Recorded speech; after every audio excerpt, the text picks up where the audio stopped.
Folks, Black Star Network is here. Oh, no punches! I'm real revolutionary right now. Support this man, Black Media. He makes sure that our stories are told. Thank you for being the voice of Black America, Roland. Stay black. I love y'all. All momentum we have now, we have to keep this going. The video looks phenomenal. See, there's a difference between Black Star Network and Black-owned media and something like CNN. You can't be Black-owned media and be scared. It's time to be smart. Bring your eyeballs home. You dig?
Today is Friday, September 8, 2023. Coming up on Roland Martin Unfiltered, streaming live on the Black Star Network. A Philadelphia motorist shot within seconds by an officer who approached his vehicle at point-blank range. Now that former cop has been charged with murder. The report of Georgia's grand jury who indicted Donald Trump was released today.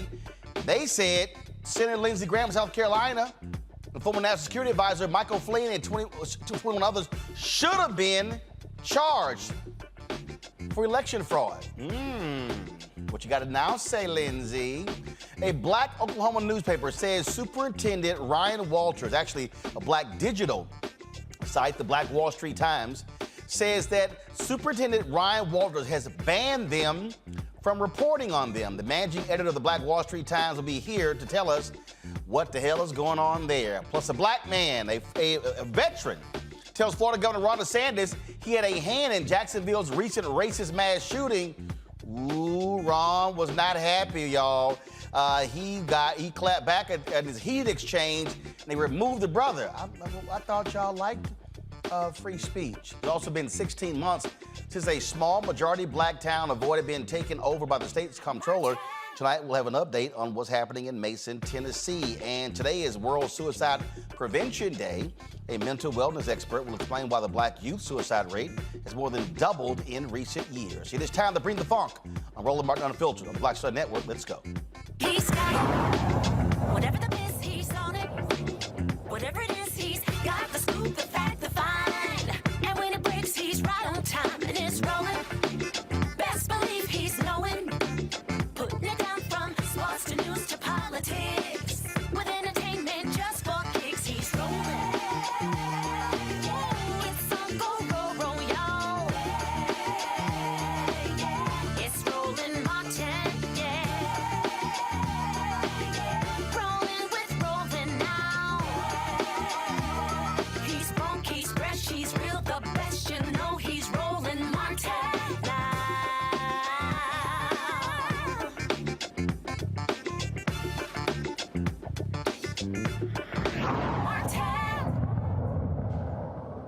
A former Philly cop facing several charges, including murder, for killing a 27-year-old driver last month after surveillance footage showed him shooting him through a car window at point-blank range. Mark Dial turned himself in today after being charged with murder, voluntary manslaughter, aggravated assault, simple assault, reckless endangering another person, and official oppression.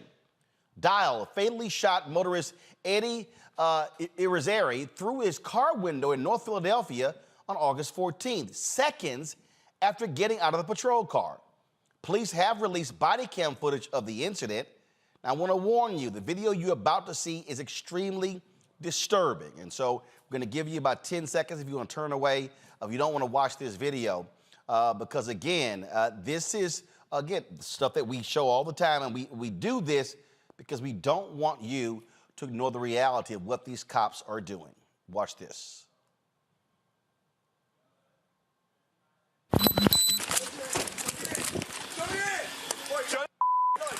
I'll shoot you. 413 shots fired, 100 West Willard. Get your hand up right now! The officer, please hurry, 1 West Willard. This is the officer, please hurry, 1 West Willard.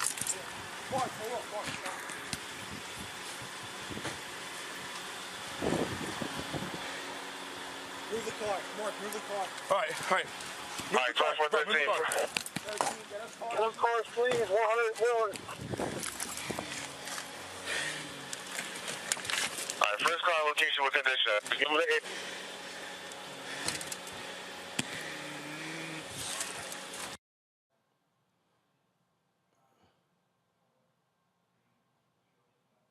Okay, folks, now, so I want to do this here. First of all, before I play it again, Dow's attorney, Brian McMonigal, says the shooting was justified. Listen to what he said. The decision to charge Officer Mark Dial with murder is appalling. The undisputed facts of this case are that an individual made an illegal turn right in front of police officers, took off at a high rate of speed, and then tried to evade officers by going down a one-way street the wrong way, tried to hide from them, and when police officers ordered him to show his hands, he instead produced a weapon and pointed it at an armed police officer. Video evidence in this case, which we've uncovered, demonstrates completely that Officer Dial got out of his car, ordered him to show his hands, and then heard gun, and you can hear it on the video. He then saw an individual pointing what he thought was a gun right in his face. Fearing that he was going to be the next police officer killed in the streets of Philadelphia, he fired. What's telling in the video is that as Officer Dial is firing, he's taking retreat. He's trying to retreat and trying to find cover because he believes the individual has a gun. In no world is those facts murder. We intend to right this wrong. This decision today puts police officers in peril at a time when they're dealing with perhaps the most violent time in our city's history. We intend to right this wrong and bring him, this young man home. Does his partner bear any responsibility for yelling gun? You know, what each of them saw when they looked into that car was glare and what appeared to be a weapon. They thought it was a weapon. They thought it was a gun. And when, you approach a car like that, I don't know how everybody else reacts. When a police officer tells me to put my hands up, I put my hands up, or I give him my license. This individual decided to produce a weapon. And that, unfortunately and tragically, is why he died. And to put these officers, this officer, in harm's way like this is appalling. What are the degree of the charges in this case? We don't know yet. The officer in the video sounds like he says, drop the effing knife. You believe he thought he had a gun? Keep listening and listen closely. And if you don't hear a gun, give me a call. Thank you. Thank you. There you go. There it is. Now I'm confused. Okay, first of all, let's do this here. I want y'all to play the video from the beginning. And I want everybody watching, those listening, because I'm gonna start the stopwatch to show you how many seconds from the opening of the car door to the first bullet being fired. It was actually less than 10 seconds. Play it.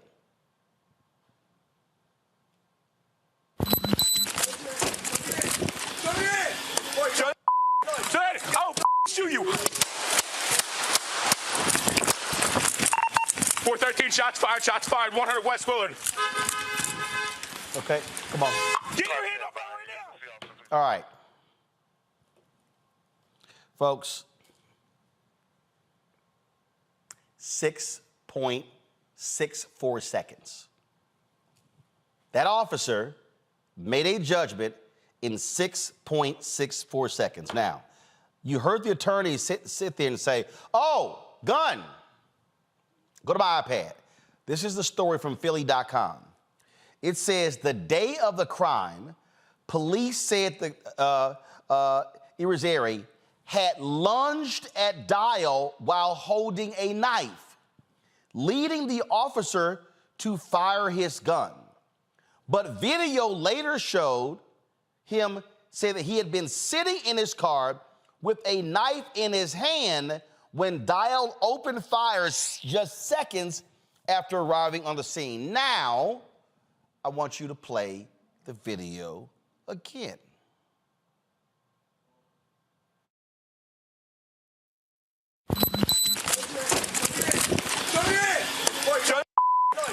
I'll shoot you. 413 shots fired, 100 West Willard. Do me a favor. I want you to scroll back, and I want you to scroll back, and I want you to scroll. So I want you to scroll the video back, and I want you to scroll it back. I want you to slowly slow it down, put it on pause, and I want you to scroll forward, and I want you to scroll to the point where he goes in front of the car. Okay, keep going. And actually, I checked it again. It was 5.81 seconds. Keep going. Keep scrubbing forward. Keep going. Right there. Now I'm confused. Now, no. It's come back because it looks like the window is shut. Drop the lower third for me, please. Now scroll forward. What I'm trying to figure out here is, if Matt, Michael, Kelly, look at this. Guys, keep scrolling forward. I'm trying. Okay, fine. Play it, but then hit pause. I want to see if keep going. Freeze. Now, this is where I'm confused. First of all, let me bring in my panel right here. Right now, Michael Imhotep hosts the African History Network show out of Detroit. Matt Manning, civil rights attorney, and Corpus Christi, Kelly Bethea, communication strategist out of D.C. So, Matt, here's why I'm confused. The cops said that the gunman lunged at the cop. Go back to the video. I'm sorry, Matt, how do you lunge at the cop when the door is closed and the window is up? You can't. It's not possible. And that's the thing with knives. With police officers, very often you hear them talk about how a person with a knife can, quote, close the distance, is the terminology I normally hear, in about 20 feet space. And here, obviously, you have a medium of a door. So it's completely unreasonable. Beyond that, the idea that the officer has his gun out and is threatening to shoot before he even recognizes whether there's an actual threat makes no sense, particularly because the other officer has a vantage point on the other side of the car. Not only that, do me a favor. I'm going to the middle. Put the video in that middle screen. Cause see, this is where I'm just totally befuddled by when these cops start lying. Okay, and again, all right. So here's what we see that I find to be real interesting. Here's what I find to be real interesting here, Matt. Cop standing right here. It's a car right here. If I'm getting, now I want y'all to re-rack this here. If I'm getting out of the car, I'm approaching the car, I can take cover behind the car. He literally is rolling up. Now go ahead and press play. Now watch it here. He's getting out, y'all. He's running straight, going around.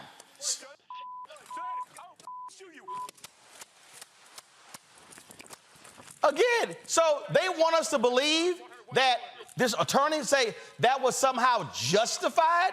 Man, come on. Well, first off, the most important thing is what I read on this is that the police actually, like you said that he lunged, and then the attorneys for his family released surveillance video showing that wasn't true. So that's crucial because the police, at least in this instance, started with the narrative that they knew was patently false and easily disproven by the video, number one. But beyond that, I mean, taking cover behind the car, I'll give him this. You know, a lot of these situations happen very quickly, obviously, and what you always hear them say is it was, quote, a rapidly evolving situation. But what makes it problematic as an argument in this instance is the other officers on the other side of the vehicle. Right. So if there was a true threat, what you would be hearing is gun, gun, gun, you know, take cover, whatever commands they use to make him aware, hey, this guy has a weapon.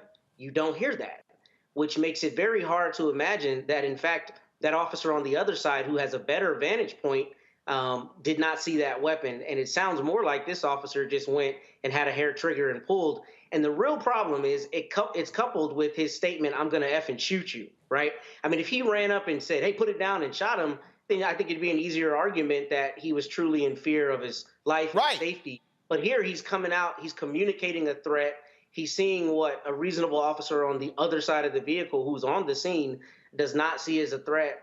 It's going to be extremely problematic, I think, to defend that. Although I will tell you, I think what we will see here potentially is the prosecutors argue in the same way they did in that Botham Jean case with Amber Geiger, where they say, look, we're not saying it was intentional from a mental state standpoint. We're saying it was intentional from a pulling of the trigger standpoint, because I think mental state will be the difficult thing here for the prosecutors to come up against, right? Because you do see that it happens extremely quickly. But I think there's a very good possibility that 12 people in Pennsylvania don't find that to be credible, that he believed he was being faced with deadly force, particularly once you know that the police narrative was completely patently false. And that lunge at anyone. And that right there, Kelly, again, I'm always trying to tell people when cops lie.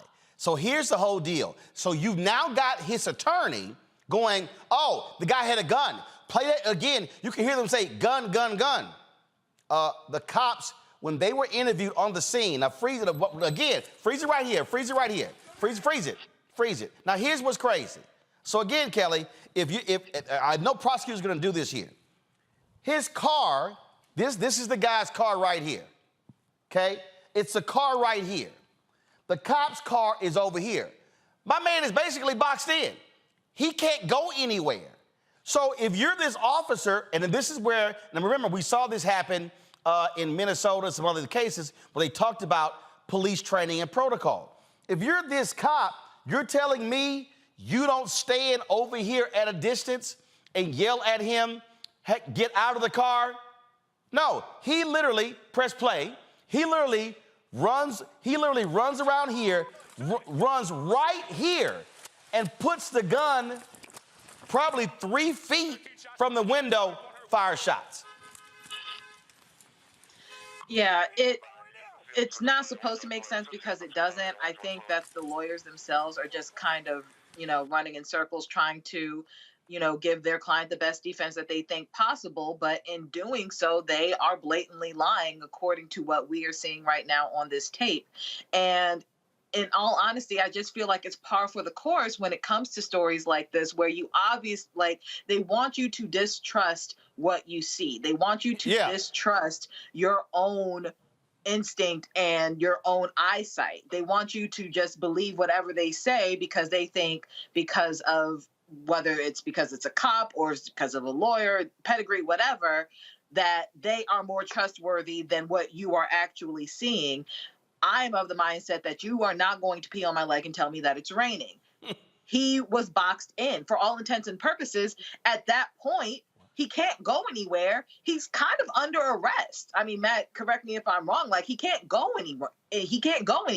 He's boxed in. He's already, kind of sort of in custody. They didn't have to take it this far. And the whole saying of, you don't bring a knife to a gunfight, let's just say there was a knife involved. You have a gun. Well, no, let's be clear. No, he had a knife. What they said was, they initially on the scene said he lunged at Dial with the knife. Right. And so then they discovered there was a knife in the car. But how do you lunge at a cop sitting in a car with the window up and the door closed. Yeah, and to Matt's point, you cannot, like, and that goes back to my point. And it was 5.81 seconds from the door opening to the first shot. That's damn near close to the Tamir Rice case. So you're trying to convince me in 5.81 seconds, you yell, put your hands up, drop the knife, get out of the car. No, you didn't. And we see that he didn't. We see that they didn't. They were literally just kind of sort of bullying their way through this situation, and it's called shoot first, ask questions later. Shoot first and ask questions later. Now check this out. So apparently there's another. I can't do this here. So we're gonna go to a break. We come back. So there was surveillance footage, gives you another angle of the shooting, and this is where this cop's attorney. Oh, by the way, when a cop came there, he was surrounded by the fraternal order police. Not only that, normally in cases in Philadelphia, when somebody's been charged with murder, there's no bail. Guess what the judge did? She did $500,000 a bail. So the fraternal order police put up the 50 grand. That's why the guy got released. So we come back, we're gonna show you the other surveillance video so you can see from a different angle what transpired and led to this cop in Philadelphia being charged with murder today. You're watching Roland Martin Unfiltered on the Black Star Network.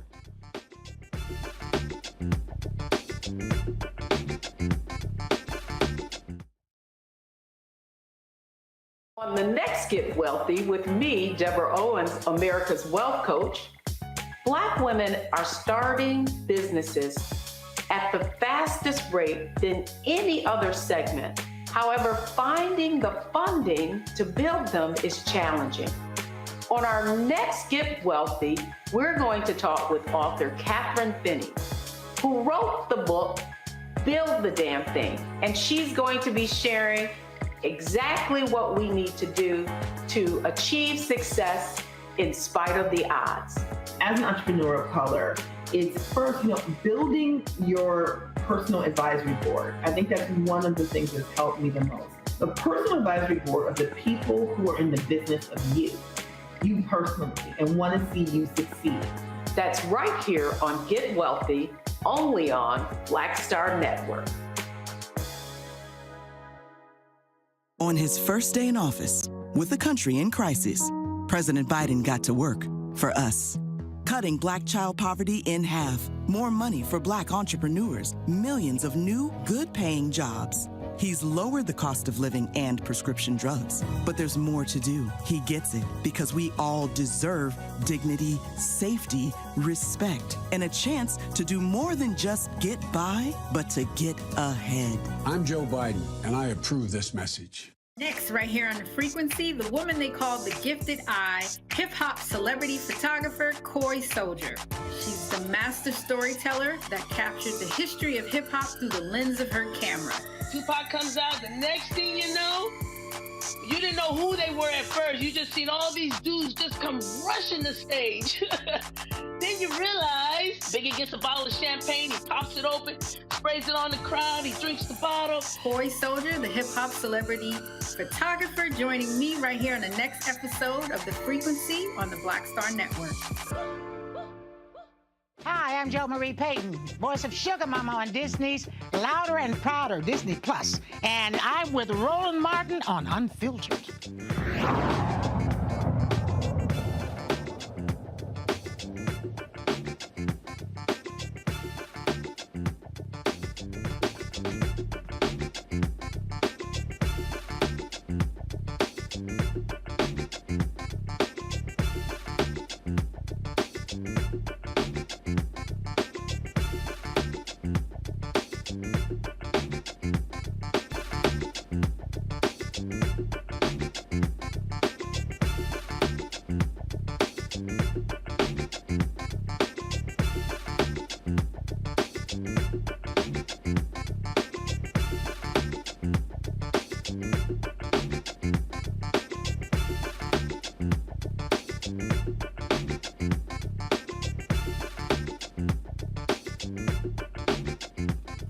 All right, folks, so here's another angle, if you will, surveillance footage from this shooting in Philadelphia that led to this former cop being charged today with murder. Watch this.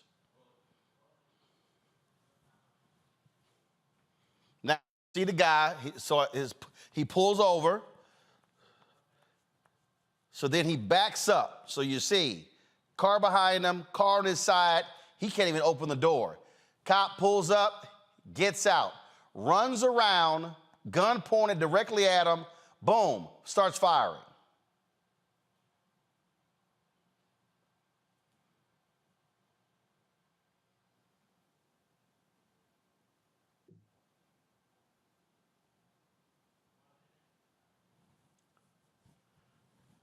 Now let's do this here.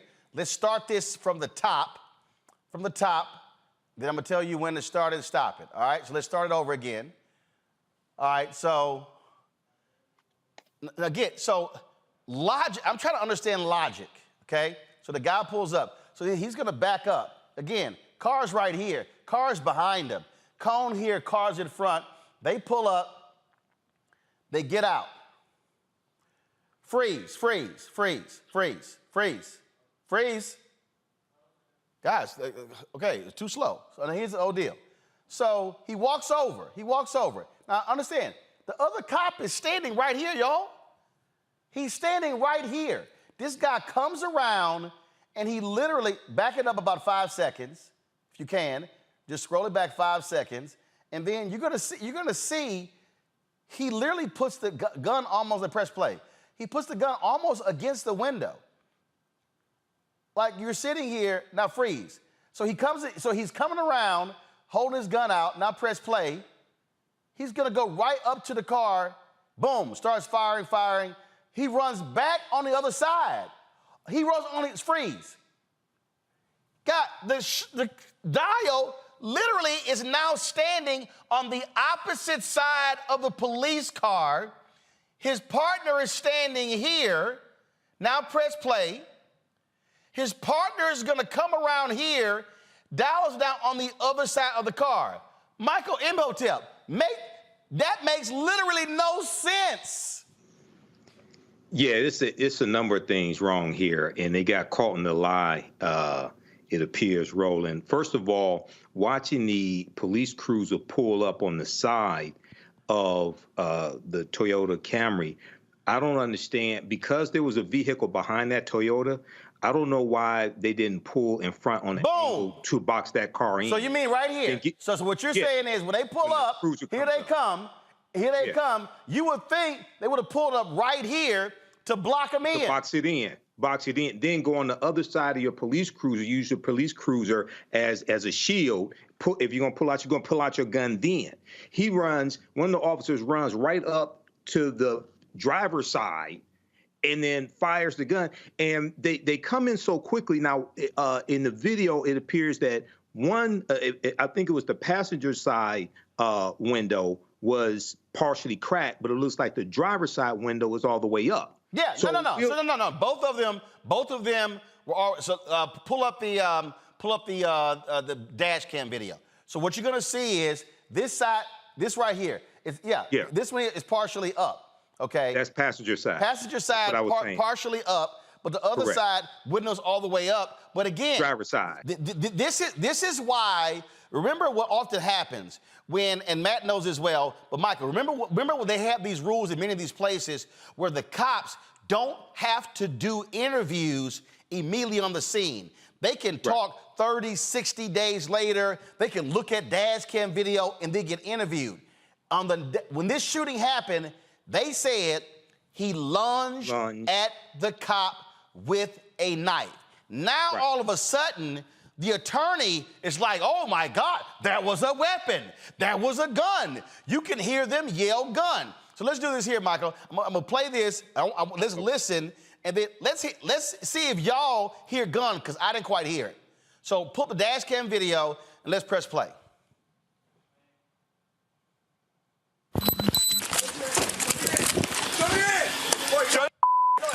I'll shoot you.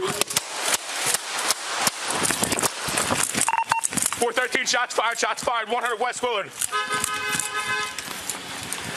Get your hand up right now! See officer, please hurry, 1 West Willard. See officer, please hurry, 1 West Willard.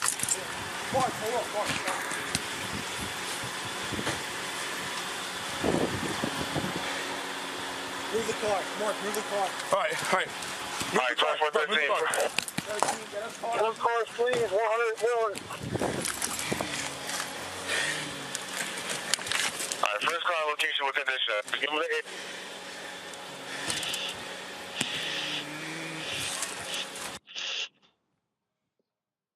All right, Michael, show your hands, I'll shoot you.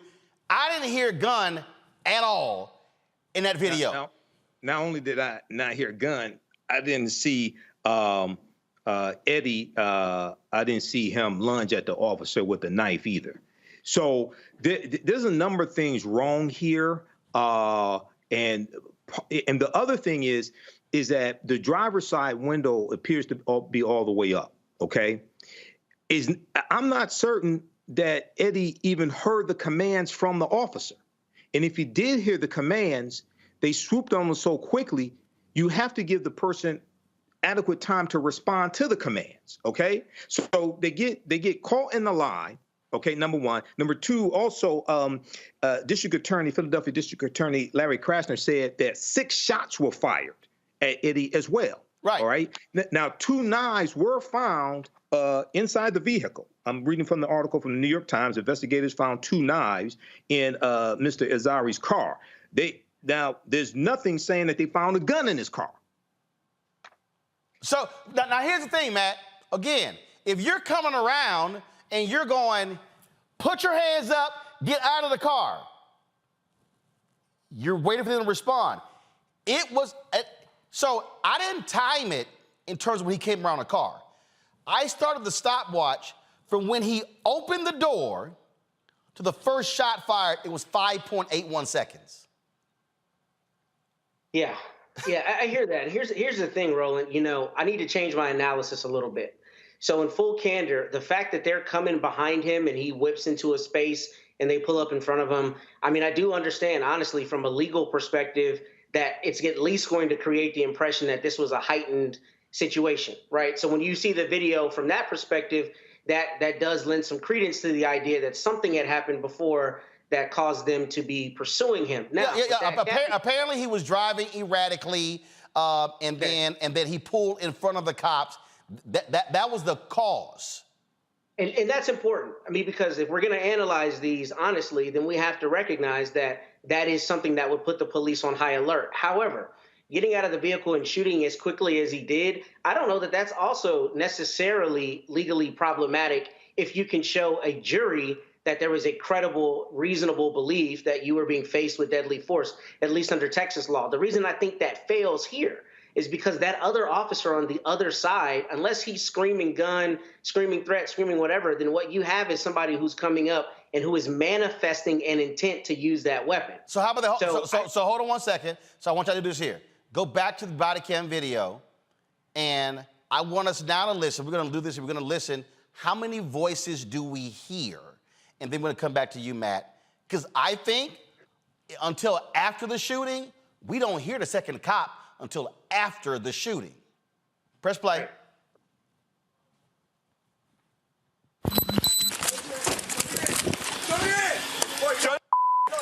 I'll shoot you. 413, shots fired, 100 West Willard. Get your hand up right now! See officer, please hurry, 1 West Willard. See officer, please hurry, 1 West Willard. Now, hold up. Now, do this here. I want to play this again, but I want y'all to freeze it at a certain point. I'm gonna tell you because I need you to. This is what I find to be real interesting here that I just saw that I did not see the first time. That's really interesting. Now, it's a smart move by the other cop to stand back. So go to the beginning, but I want y'all to show. I'm gonna show y'all the position of his partner when he comes around. Okay, watch this. Okay, shots fired. Boom, boom, boom. Freeze. Keep play it again. No. Keep playing. Press play. What you're gonna see is freeze. Right here, Matt. His partner literally backed all the way up to the curb. You don't really hear, to your point, you don't hear the partner, because remember, the partner came around and was on the other side of the vehicle. He's looking in the vehicle. You're right. He doesn't say gun. He doesn't say weapon. You hear none of that. Yeah. Yeah, you don't hear that. And I'll tell you this, too. Look, I don't practice in Pennsylvania, so my analysis obviously is primarily what I would see as a prosecutor or criminal defense attorney in Texas. But here's the thing.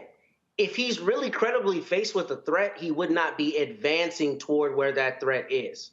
That is going to be the question, because the jury is going to be asked, did he have, I mean, at least under our law, it would be, did he have a reasonable belief he was being faced with deadly force? And I don't know how reasonable your belief can be if you already have your gun holstered and you're advancing toward the thing you ultimately say is a threat. Now, obviously, do the police take people into custody and all of that? Of course, right? But you generally are not going to do that until the point where you feel that threat is abated. So it's kind of a hard sell that you're heading toward what is allegedly a deadly threat, and then you immediately use the force despite there not being any, affirmative act on his part to, endanger you. And beyond that, clearly we're starting with a bold-faced lie. And right? not just that, freeze right here.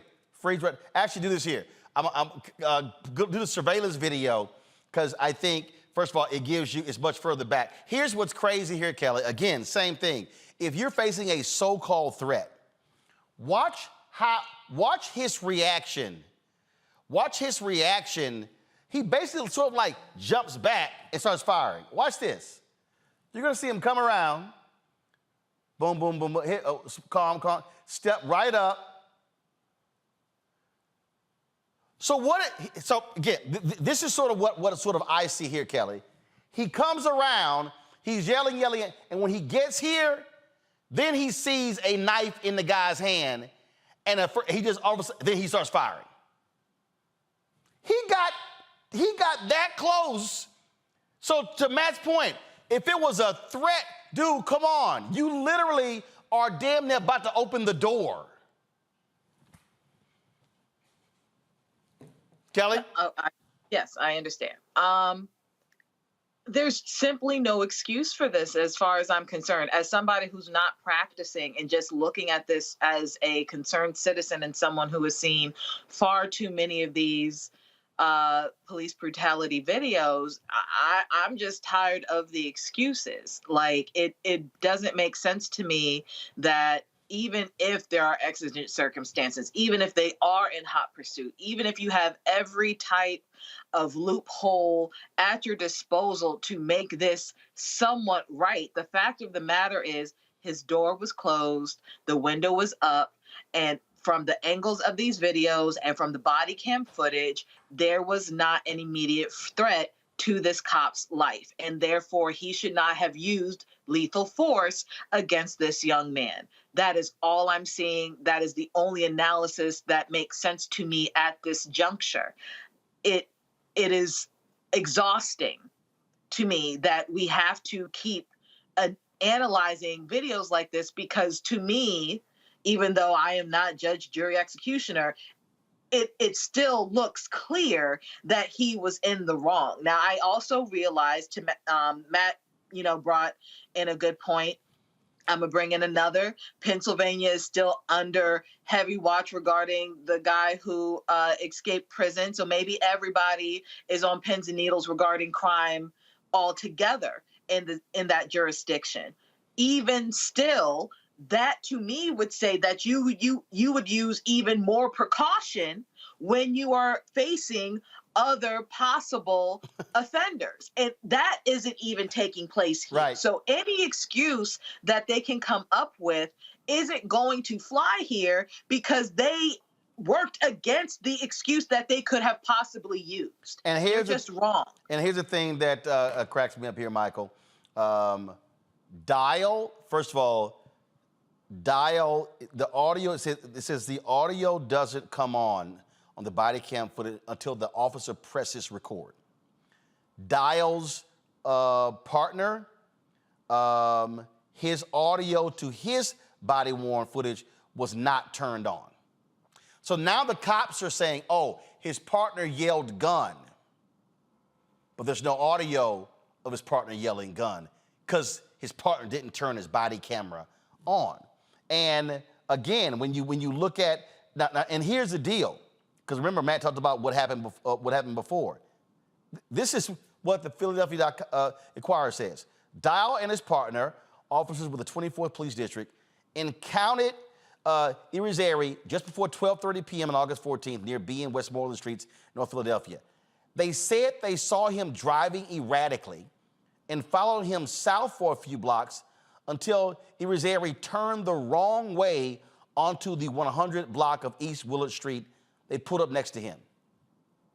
So deadly force, and this is the thing that I keep saying, you can't come back from death. Right. So you're telling me that deadly force was required because somebody was driving erratically and then they went down the wrong way. What do we say numerous times? Something happened to Michael Feed there. But what do we say numerous times, Matt, when we see deaths happen because of basic traffic stops? Because of basic what? Roland, I lost you. Traffic stops. Oh, well, I mean, it's never defensible, right? I mean, except for the circumstances, obviously, where it is. But most of the time it isn't defensible, particularly because in a situation like this, I mean, he didn't have a gun. If he would have taken a little bit longer, to your point, to recognize that, then we wouldn't have had shots fired. And, look, I have to readily concede, to be credible, that this is a very difficult split-second, thing to be in if you're a police officer, to ascertain whether it's a gun or a knife or what the case may be. But it's all relative to what kind of force you're actually being faced with. And the big problem for him is that door is in between him and Mr. Irizarry, which means if his partner, let's take them at their word, if the prosecutors and the family attorneys are saying it's knife, and he can clearly hear him yelling knife, then yeah, he is being faced with force potentially, but that force is attenuated from him. It's not facing him the same way a gun would be. And the idea that he can unload 6 shots and, kill this young man in his car when this very easily could have been something where they waited for him to just surrender himself and we wouldn't be having this conversation, is going to make it hard to me for 12 people in Pennsylvania to believe a self-defense charge. Now, I will tell you, this will not be the easiest case for prosecutors. Nope. I do. There's the, intent where he says, I'm going to effing shoot you. That definitely doesn't help. But it is a rapidly evolving situation, and that makes it more difficult than some others. But the problem here is he approaches the vehicle from the other side. All of his vantage points are through transparent mediums. He can look through the windshield and through the window. Right. And if he doesn't immediately recognize what it is, if his partner is yelling knife, it's a hard sell to me that you think that you are reasonable in using deadly force in that circumstance. And the thing here, this shooting took place August 14th. Larry Krasner, the DA, did not take a lot of time to charge this cop with murder. That was just 2.5 weeks ago. Mm-hmm. And we've seen some cases where some of these DAs take 6-9 months. And so we certainly will see what happens next with this story. Got to go to a break. We come back, folks. We're going to talk about what's happening in Oklahoma. Oh, the Oklahoma Superintendent of Schools, that nutcase MAGA fool, he's now ticked off at a black-owned media company. We'll talk about that. We'll also talk about how Senator Lindsay Graham barely escaped being indicted for kissing Trump's ass and trying to help him steal votes in Georgia. We'll discuss that as well. You're watching on YouTube, hit the like button, folks. It ain't hard. Hit like, keep commenting. Don't forget, support us in what we do as well. Please join our Bring the Funk fan club. Your resources are critically important for us to do what we do. I did drop by the mailbox before I came here. And so these literally are the folks who sent checks and money orders to the show. We appreciate that. Our goal is to get 20,000 of our fans contributing on average $50 each a year. That's $4.19 a month, 13 cents a day. Why is this important? Because, again, every single one of these checks, every single one of these money orders is critical. People have given more, they've given less. We appreciate every single dollar. But this is what we have to do to keep black-owned media independent, to keep us moving forward. We don't get a lot of support from a lot of major companies. They simply give us all these excuses, brand safety. But we see a lot of their ads on Fox News. So you absolutely matter to us, and please send your check and money order, P.O. Box 57196, Washington, D.C., 20037-0196. Cash App, $RM Unfiltered. PayPal, R Martin Unfiltered. Venmo is RM Unfiltered. Zelle, Roland at RolandSMartin.com, Roland at RolandMartinUnfiltered.com. Be sure to get a copy of my book, White Fear, How the Browning of America is Making White Folks Lose Their Minds. Proceeds go right back into the show. Get it at Books, Barnes & Noble, Books A Million, Target, order it on Amazon. Get the audio version on Audible. We'll be right back. President Biden has delivered for Black America. More funding for Black entrepreneurs. Millions of new, good-paying jobs. He's lowering the cost of medications and the cost of living. Joe Biden is delivering for us, and that's the facts. Hatred on the streets, a horrific scene, a white nationalist rally that descended into deadly violence. White people are losing their damn minds. As an angry pro-Trump mob storms the U.S. Capitol, we've seen shots. We're about to see the rise of what I call white minority resistance. We have seen white folks in this country who simply cannot tolerate black folks voting. I think what we're seeing is the inevitable result of violent denial. This is part of American history. Every time that people of color have made progress, whether real or symbolic, there has been what Carol Anderson at Emory University calls white rage as a backlash. This is the rise of the Proud Boys and the Boogaloo Boys. America, there's going to be more of this. Here's all the Proud Boys, guys. This country is getting increasingly racist in its behaviors and its attitudes because of the fear of white people. The fear that they're taking our jobs, they're taking our resources, they're taking our women. This is white fear.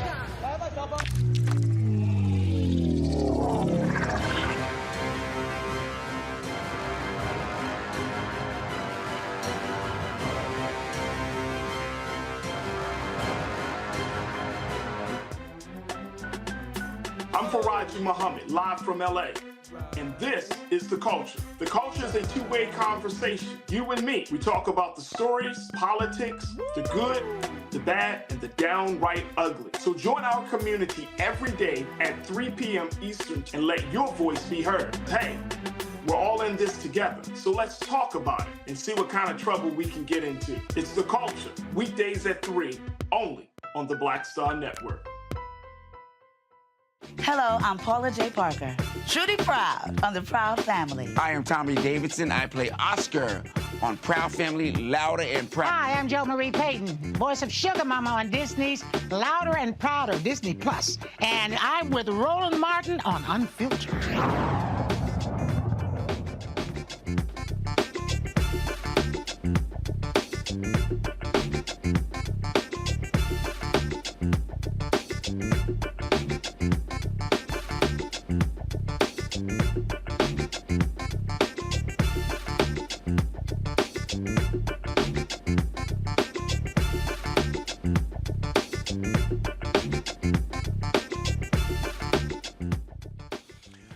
Folks, we're telling y'all about this MAGA nut in Oklahoma, Superintendent of Public Instruction Ryan Walters, an absolute idiot. This fool just signed a deal with PragerU.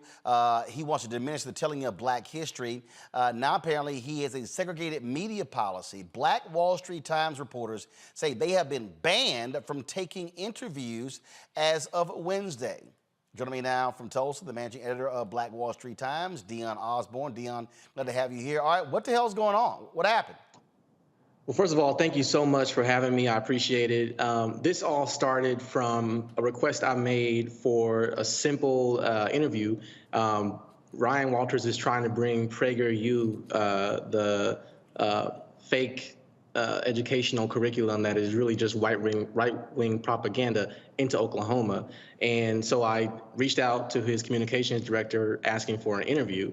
And that was when he responded asking me if I had seen some tweets that my editor-in-chief had made on his personal account. The tweets had called Ryan Walters a Nazi, a Klanman, things like that, based on the policies that he's been proposing. And so I tried to explain to him that, what someone says on their personal account has no bearing on my news reporting, and they didn't accept that response, and were banned. This is the announcement that they made on September 5th. Oklahoma State Department of Education launched an ongoing partnership with PragerU Kids PragerU Kids provides educational, entertaining, pro-American kids content. I'm thrilled to announce this partnership with PragerU, said State Superintendent Ryan Walters. This expansion of our available resources will help ensure high-quality materials rich in American history and values will be available to the teachers and students. We will work together to find ways for PragerU to create content that will enrich the education of Oklahoma students. And of course, he says nothing about the fact that, frankly, they're liars, they're ideologues, they're propagandists, but they love to suggest that others are trying to indoctrinate our kids, but that's exactly what PragerU is all about. And that's the hypocrisy that really got to me, because when they told us that we would no longer be allowed to request interviews or even receive press releases, they called my editor-in-chief's posts inflammatory. I want to just take you through a few things that Superintendent Ryan Walters has said that I also feel is inflammatory. He's called teachers' unions terrorists. He said that he wants to have a civil war with the far left. We had a Black Santa in Oklahoma City last year, and he responded by making a post saying there's not going to be a woke Santa at his house. He's compared teachers' unions to slavery, and he retweeted a Libs of TikTok video that led to 7 school bomb threats in Tulsa. Well, and here's him defending, and this is his tweet 2 days ago, putting Oklahoma education back on track without liberal indoctrination. Listen.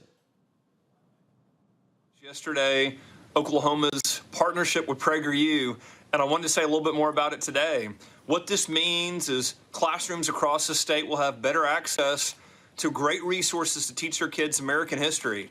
We want Oklahoma students to know more about American history than any other state in the country. We want them to know about American exceptionalism, want them to know about those founding documents, want them to understand what made this country great. PragerU does a tremendous job of offering these materials to our teachers, to our students, and also very transparent for parents to see everything that their kids are learning in the schools. And this is also going to be content that's factually based with no left-wing indoctrination. We always want our kids to know the facts, and we want them to have a great understanding of American history. So I'm very excited about this partnership with PragerU. No left-wing indoctrination, but we're perfectly fine with right-wing indoctrination. Who has been funding PragerU? Hard-right conservative billionaires who've been funding them. That's how they're raising their money. That's who they are. And this is the site that Candace Owens used to work for. And of course, Dennis Prager is an absolute racist. Yeah, I mean, when you talk about white fear, you know, what you wrote in your book is exactly what's taking place in Oklahoma. And it's so ironic because Oklahoma is a place where the most far right wing of the Republican Party holds complete power. They control the legislature, they control every state agency, and they control the judicial courts.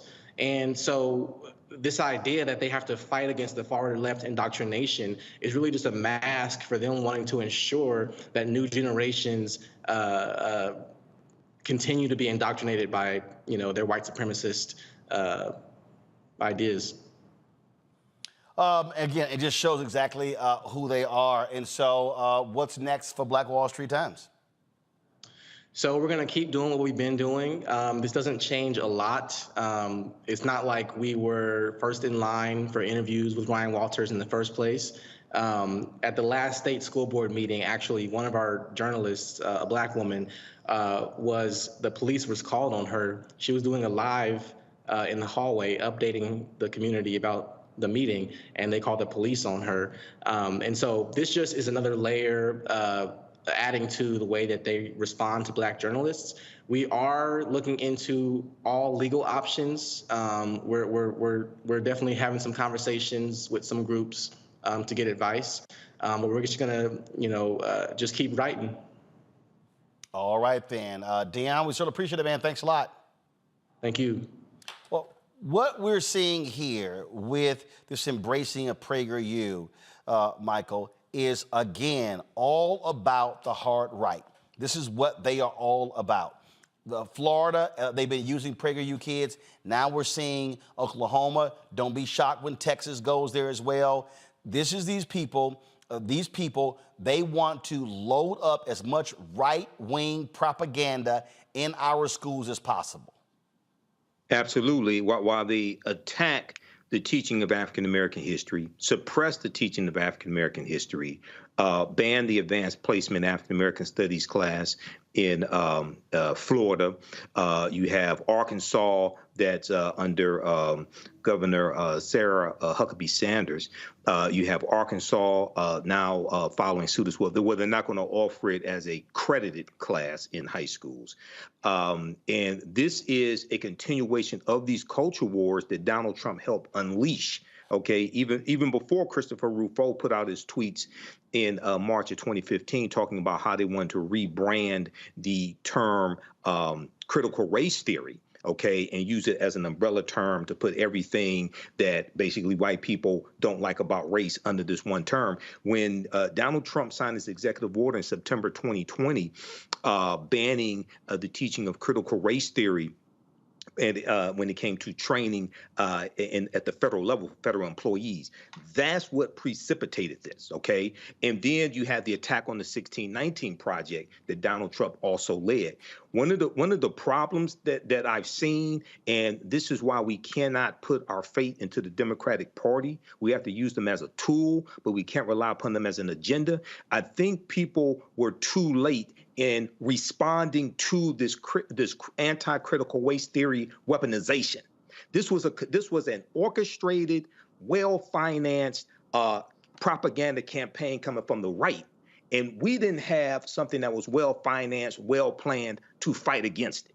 So we have to have our own agendas. We can't rely upon the Democratic Party to create an agenda for us. But the thing here, though, is it's not a question of the Democratic Party or the Republican Party, Kelly. It's not even a question of, in terms of how do we respond.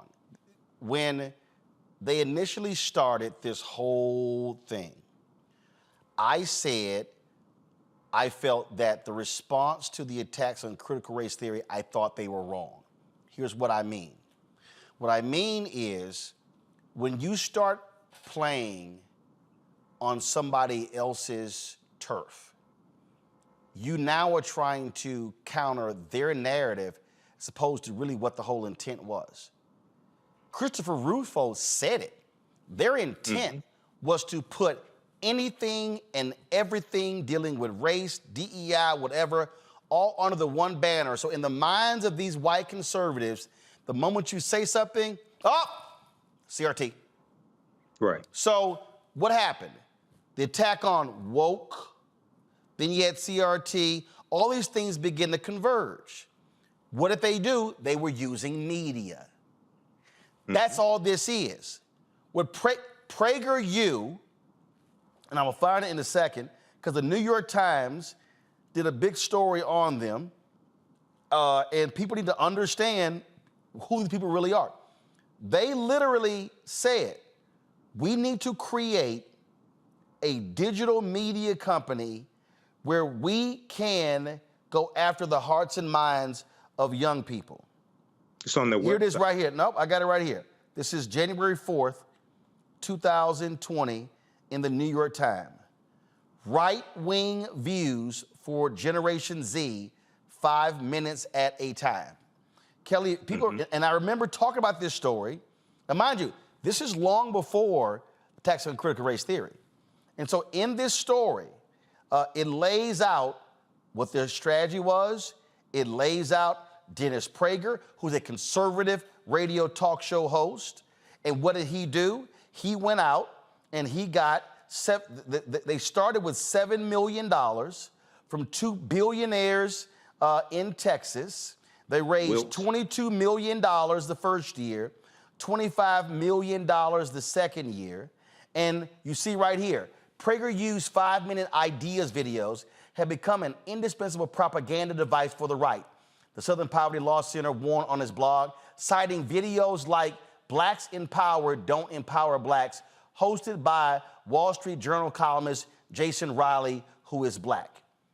Lawrence Rosenthal, chair of the Berkeley Center for Right-Wing Studies, said he has noticed an impact from PragerU's content It sits at this border between going off a cliff into conspiracy thinking and extreme kinds of prejudices in the name of anti-political correctness. So the article walks through here and lays out exactly what their goal was, what they were trying to do. And so they and right here, originally the idea was to build an actual physical university, but it was going to cost $250 million. So what did they do? They said, we're going to sit here and we're going right here. He pitched the early PragerU group. They could make a right-wing university online in tight 5-minute courses. The thing here, Kelly, is that when you are trying to fight one thing, we're not focusing on what the overall goal was. Their strategy, and that's what they're doing, they want to get into the minds of these kids right now because you know what they actually feared, Kelly?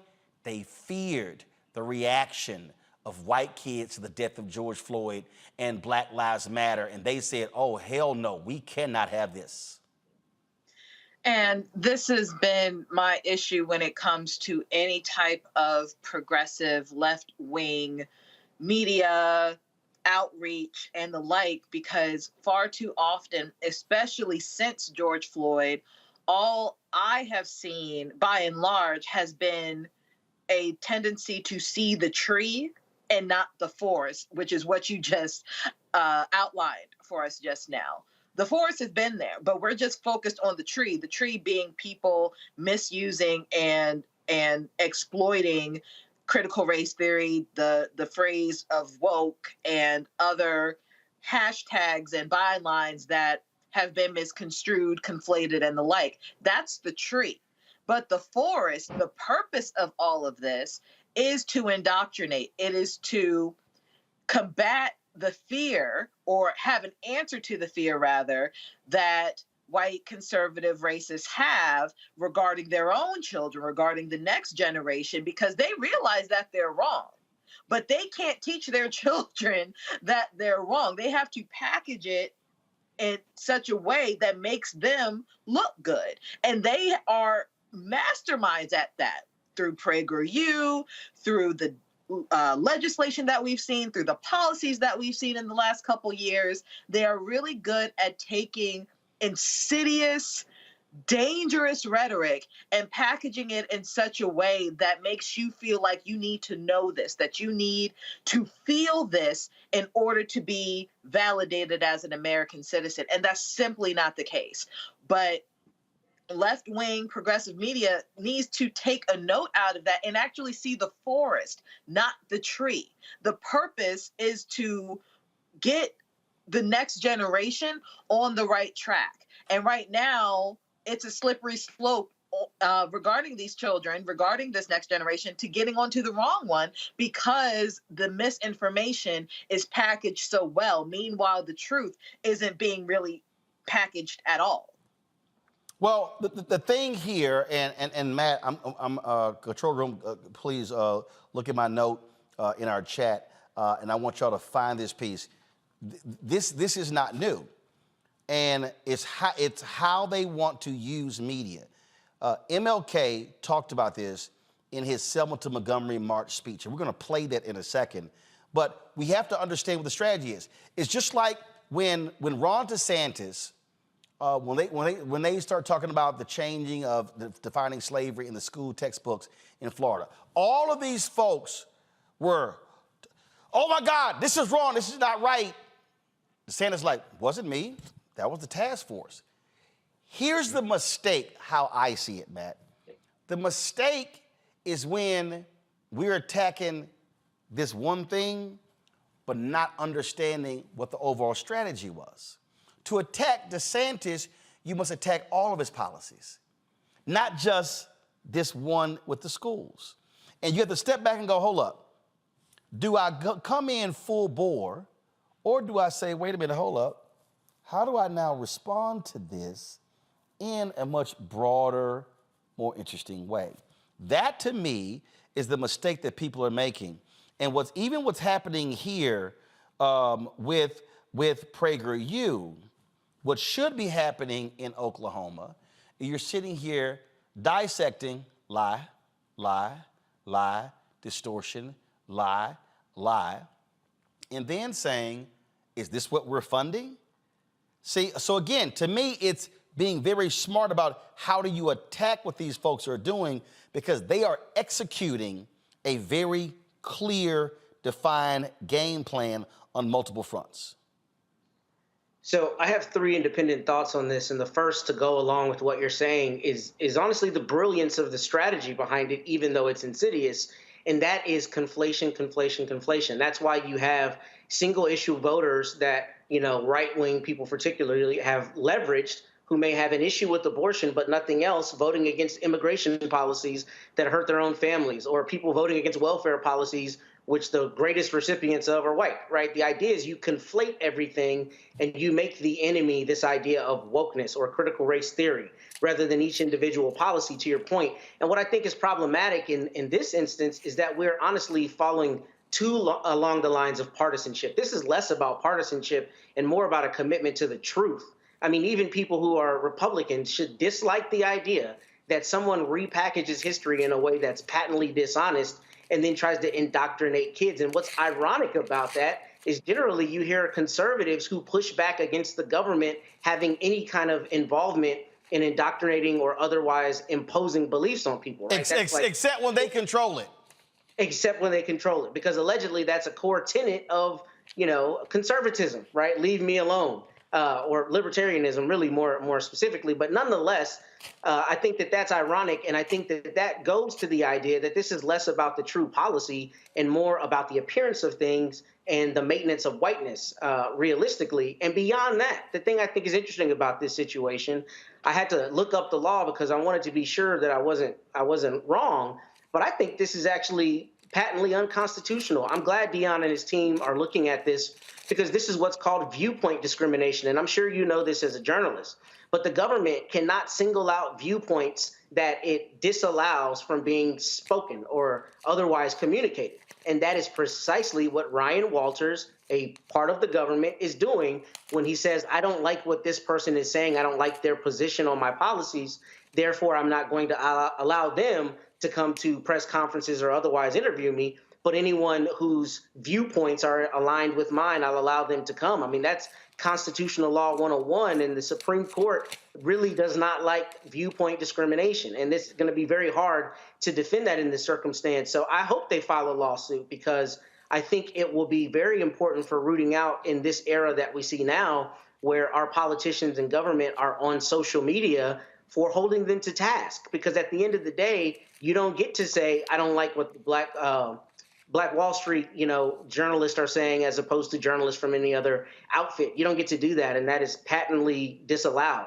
So I'm hoping they bring a lawsuit, because I think it really is important to hold Ryan Walters to task on this, particularly where he himself is espousing and sharing viewpoints that are aligned with his insane ideology. And of course, it's no different than when the people who sued Trump for blocking them on Twitter, and the courts are like, nah, you can't do that as a politician. Now, right. Let me explain to people again, and y'all heard me talk about this here, and you heard me say one of my biggest complaints is when people sit here and they only play one or two of Dr. King's speeches, and they don't actually play even the whole thing to understand it. So we've often talked about the Selma to Montgomery March, okay? The speech that he gave on the steps of Montgomery was Our God is Marching On. That was the name of the sermon that he gave. But the thing that was amazing about that particular speech is that he talked about a particular book in that speech that dealt with the issues of Jim Crow and how Jim Crow came about. And he talked about how media was used to actually create the wedge of Jim Crow. And the reason that's important is because y'all have heard me say on numerous occasions why media matters. You've heard me say on numerous occasions how media is used in a certain way. How close are we to getting that, folks? And when you hear MLK break this down, I want you to think about how it was used for 92 years after the Great Compromise of 1877. And I want you to think about what conservative media is doing today. Because what he says in this speech is literally the exact same thing that you're seeing today. And their whole goal is to drive the wedge. And so when Kelly talked about progressive media and liberal media, the problem with progressive media is they do it stupid. They do it, it's just stupid. Where they literally want to be jokey joke. Remember Air America Radio? And it was like, let's use comedy. The right ain't using comedy. They're going for the jugular. But see, progressive and liberals always want to sit here and be jokey. And I remember flying to New York and interviewing with them to be a part of their morning show. And I was sitting there and I was kind of like, what the hell y'all talking about? Y'all sitting trying to use comedy? No, comedy ain't the way to do it. That ain't what they're doing. And these conservative billionaires, they literally are funding. They are funding all of this. They're putting $7, $8, $10 million. I saw the story the other day about Project Veritas, which is imploded. Y'all, Project Veritas raised $22 million in 2021. $22 million. Do y'all understand? Do y'all understand $22 million? It would take us, if you look at the revenue that we generate, it would take us 9 years to hit that. They raise it in 1 year. So understand that they are doing something all by design. So here's MLK speaking in Montgomery. This is the speech that took place on March 25th, 1965. But I want you to listen to what he describes as to how Jim Crow was created and the parallels to 2023. Our whole campaign in Alabama has been centered around the right to vote. In focusing the attention of the nation and the world today on the flagrant denial of the right to vote, we are exposing the very origin, the root cause of racial segregation in the Southland. Racial segregation as a way of life did not come about as a natural result of hatred between the races immediately after the Civil War. There were no laws segregating the races then. As the noted historian C. Van Woodard in his book, The Strange Career of Jim Crow, clearly points out, the segregation of the races was really a political stratagem employed by the emerging urban interests in the South to keep the Southern masses divided and Southern labor the cheapest in the land. You see, it was a simple thing to keep the poor white masses working for near starvation wages in the years that followed the Civil War. Why, if the poor white plantation, a mill worker became dissatisfied with his low wages, the plantation or mill owner would merely threaten to fire him and hire a former Negro slave and pay him even less. Thus, the Southern wage level was kept almost unbearably low. Toward the end of the Reconstruction era, something very significant happened. Listen to it. There developed what was known as the populist movement. The leaders of this movement began awakening the poor white masses. Yes, sir. The former Negro slaves to the fact that they were being fleeced by the emerging urban interests. Not only that, but they began uniting the Negro and white masses into a voting bloc that threatened to drive the further entries from the command post of political power in the South. To meet this threat, the Southern aristocracy began immediately to engineer the development of a segregated society. I want you to follow me through here because this is very important to see the roots of racism and the denial of the right to vote. Through their control of mass media, they revived the doctrine of white supremacy. They saturated the thinking of the poor white masses with it, thus clouding their minds to the real issue involved in the populist movement.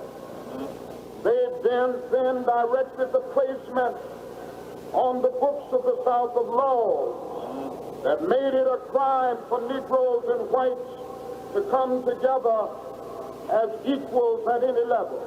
Yes, sir. And that did it. That crippled and eventually destroyed the populist movement of the 19th century. So right there, he says, through their control of mass media, they revised the doctrine of white supremacy. They saturated the thinking of the poor white masses with it, thus clouding their minds to the real issue involved in the populist movement. That is the point that I'm trying to make, folks.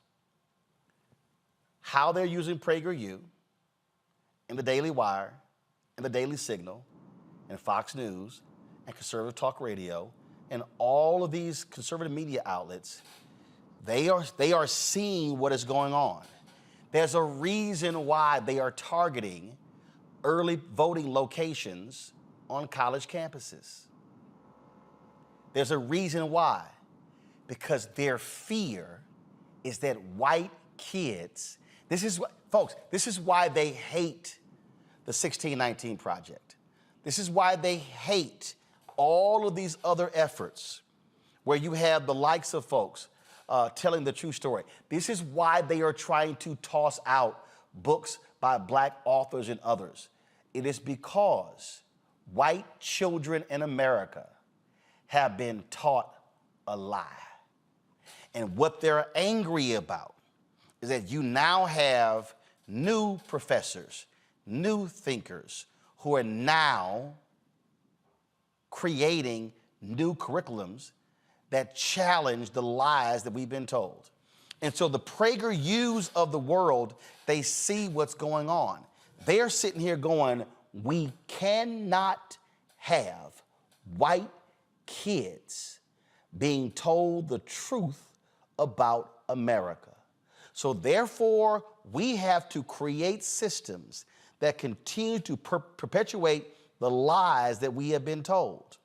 And that's why you have such a visceral reaction to this redefining of America.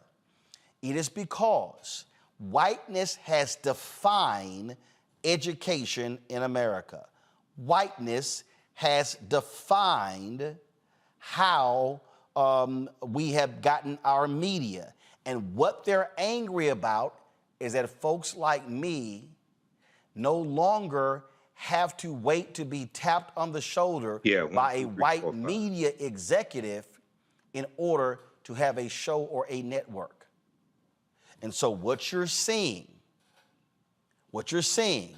are these white conservative Republican politicians using their power to align with these interests like Christopher Rufo and PragerU to say, you do the media, we got political power, we're now going to change this thing educationally, because if we can get their hearts and minds, as King said right here, they saturated the thinking of the poor white masses with it, thus clouding their minds to the real issue involved in the populist movement. And that is their strategy today. We need to understand that. And I totally support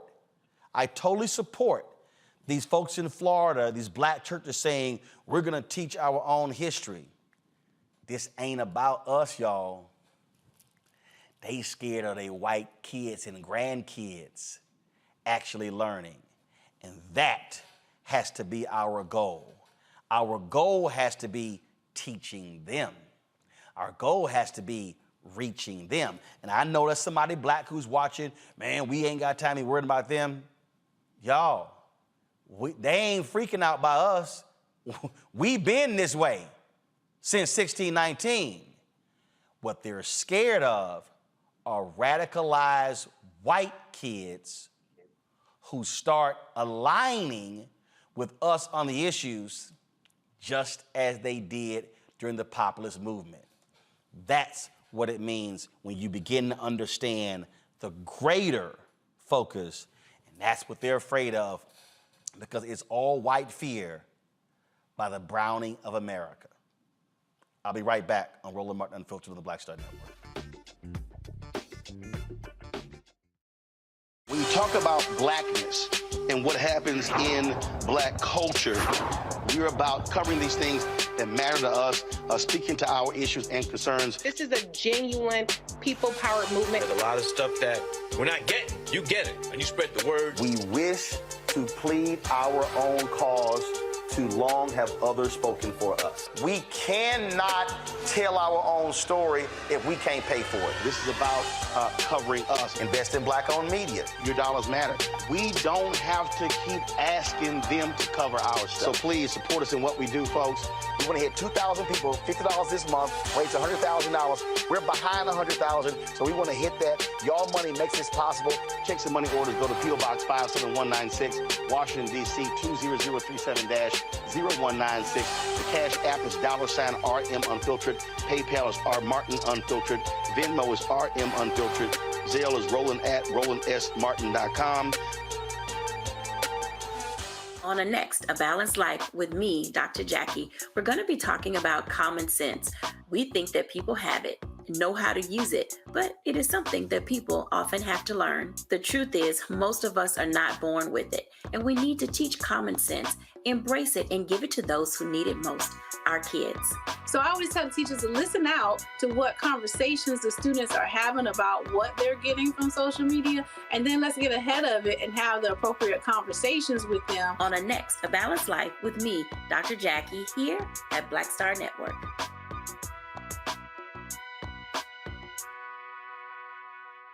President Biden has delivered for Black America. More funding for Black entrepreneurs. Millions of new good-paying jobs. He's lowering the cost of medications and the cost of living. Joe Biden is delivering for us, and that's the facts. Hi, everybody. I'm Kim Coles. Hey, I'm Donnie Simpson. Yo, it's your man Deion Cole from Blackish, and you watch Roland Martin Unfiltered.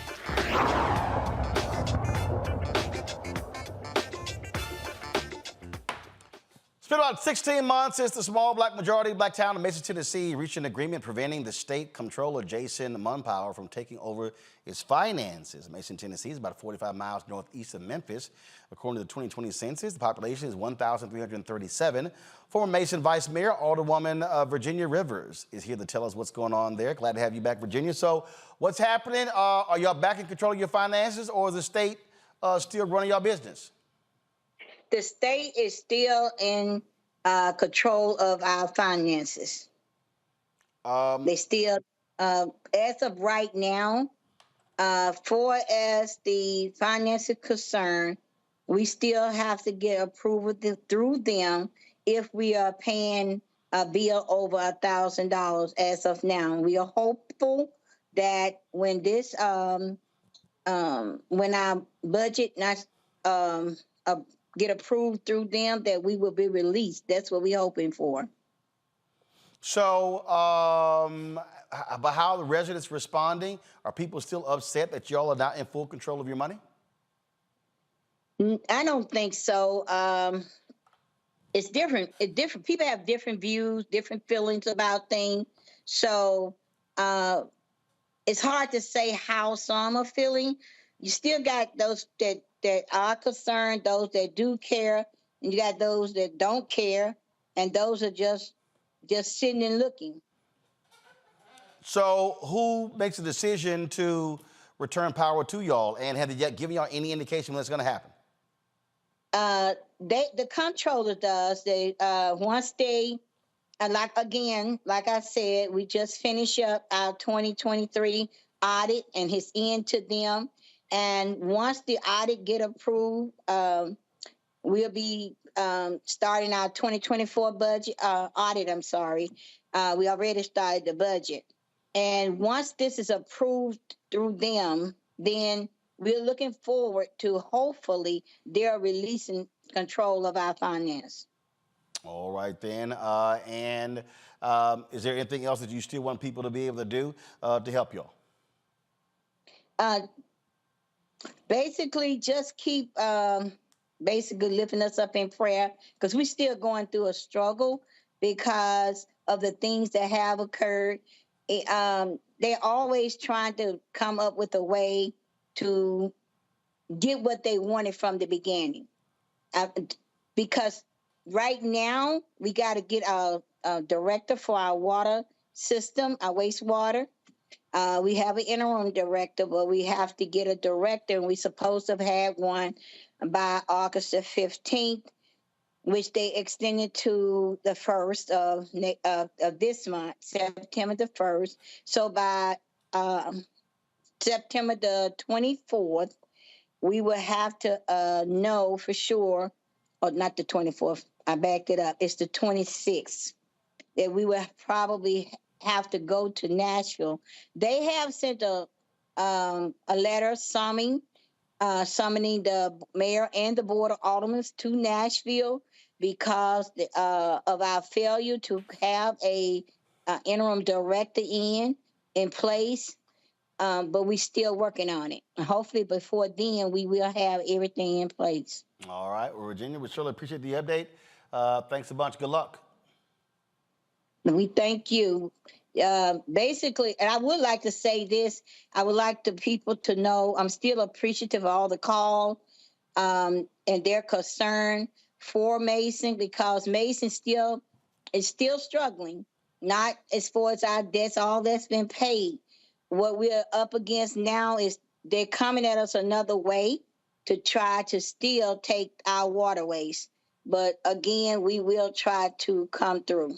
All right, then. We'll appreciate it. Thanks a lot. Thank you. All right, folks. Some breaking news out of Georgia. Mark Meadows, sorry, player. Your trial is not getting moved to federal court. A judge denied that. And so Fonnie Willis, the Fulton County DA, she keeps winning over these Trump folks. The judge denied the request, making it perfectly clear that he is going to have to go to the Georgia. New York Times said the setback for Mr. Meadows is the first of many rulings that are expected for the Georgia defendants who are seeking to have their cases removed. Mr. Trump has now filed for removal to federal court, but he is widely expected to do so. However, the ruling by Judge Stephen C. Jones of the Northern District of Georgia does not bode well for those efforts. Quote, there is no federal jurisdiction over the criminal case. Judge Jones, who was appointed by President Barack Obama, wrote in his ruling, the outcome of this case will be for a Fulton County judge and trier of fact to ultimately decide. That right there, it was always going to be tough for them, Matt. But again, they obviously do not want to have to deal with all them black folks in Fulton County. And, you know, look, I'm a lawyer. I don't begrudge lawyers making interesting arguments, and the idea that they tried to remove it to federal court, which is ironic because a lot of lawyers rather don't want to practice in federal court because it's considerably more stringent.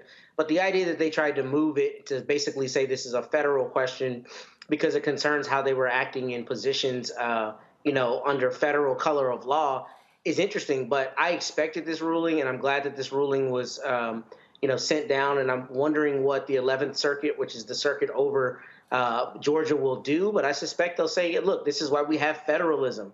The state of Georgia and Fonnie Willis have a specific sphere of influence, and that sphere of influence allows her to indict people under Georgia RICO statutes, which is precisely what she did, and that does not make this a federal question because you are in a federal capacity, and I think that's important, and I think we'll see if that same judge is the one sitting in judgment, we'll see that same answer in Donald Trump's lawsuit on this point, or rather his motion on this point to try to remove it to federal court. While that happened today, the Georgia grand jury's report investigating Donald Trump and others, they actually recommended another 21 people be indicted for their role in trying to steal the election. The report was released, included saying the grand jury said the Republican senator from South Carolina, Lindsey Graham, should have been indicted, as well as former Georgia senators David Perdue and Kelly Loeffler.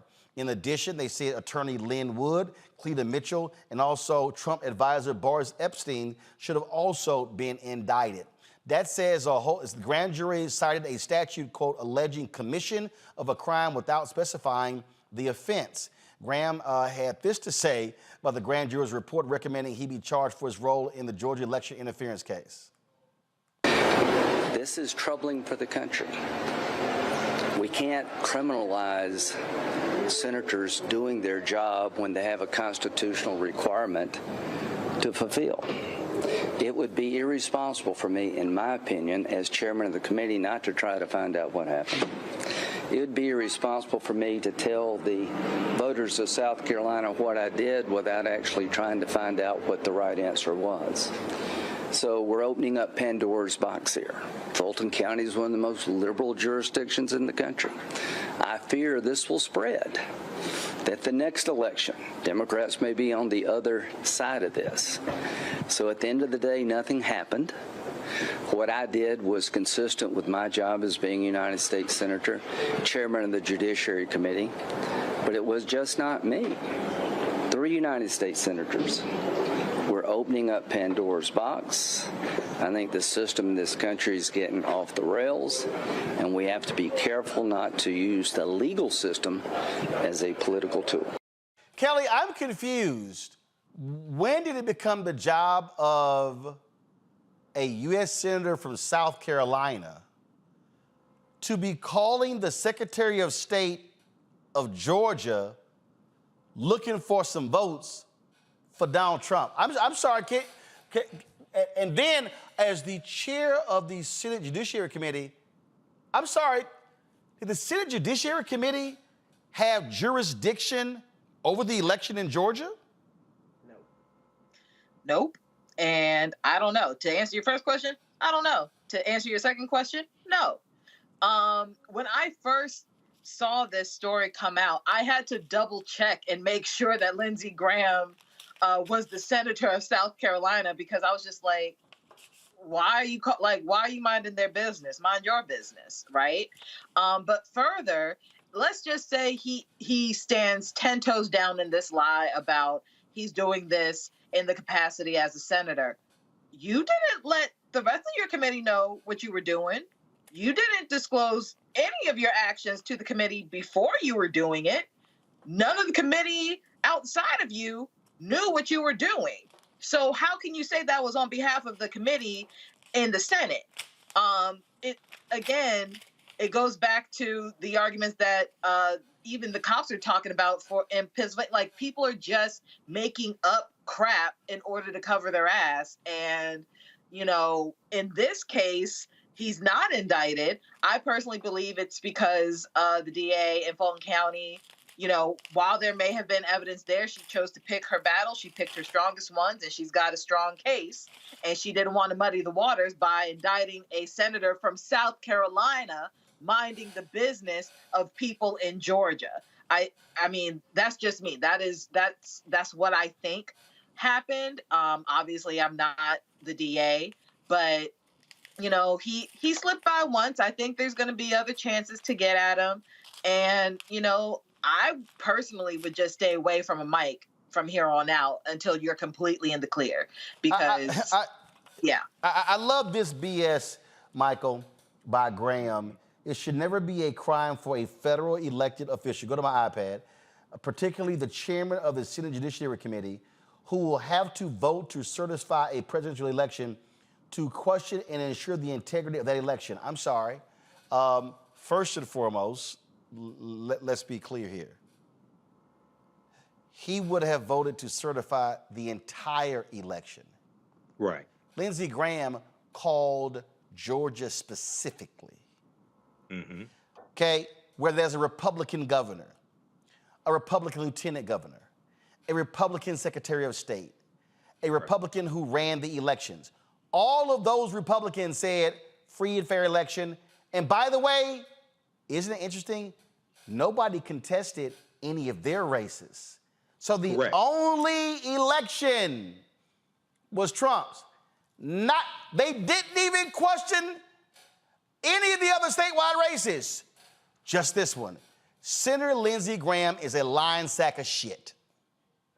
Well, absolutely. He's been that way for some time. I think his spine is buried in the casket of Senator John McCain, because something happened to Lindsey Graham after John McCain's death. Easy, power. Power did. The thirst for power. Well, power, and he's a coward. Okay, and he's a sniveling coward as well. So here you have, now I thought Republicans were for states' rights. Here you have a U.S. senator, right, infringing upon the rights of a state to run their election. I thought they were for states' rights. And the vote was 13-7, okay? Actually, the special purpose grand jury,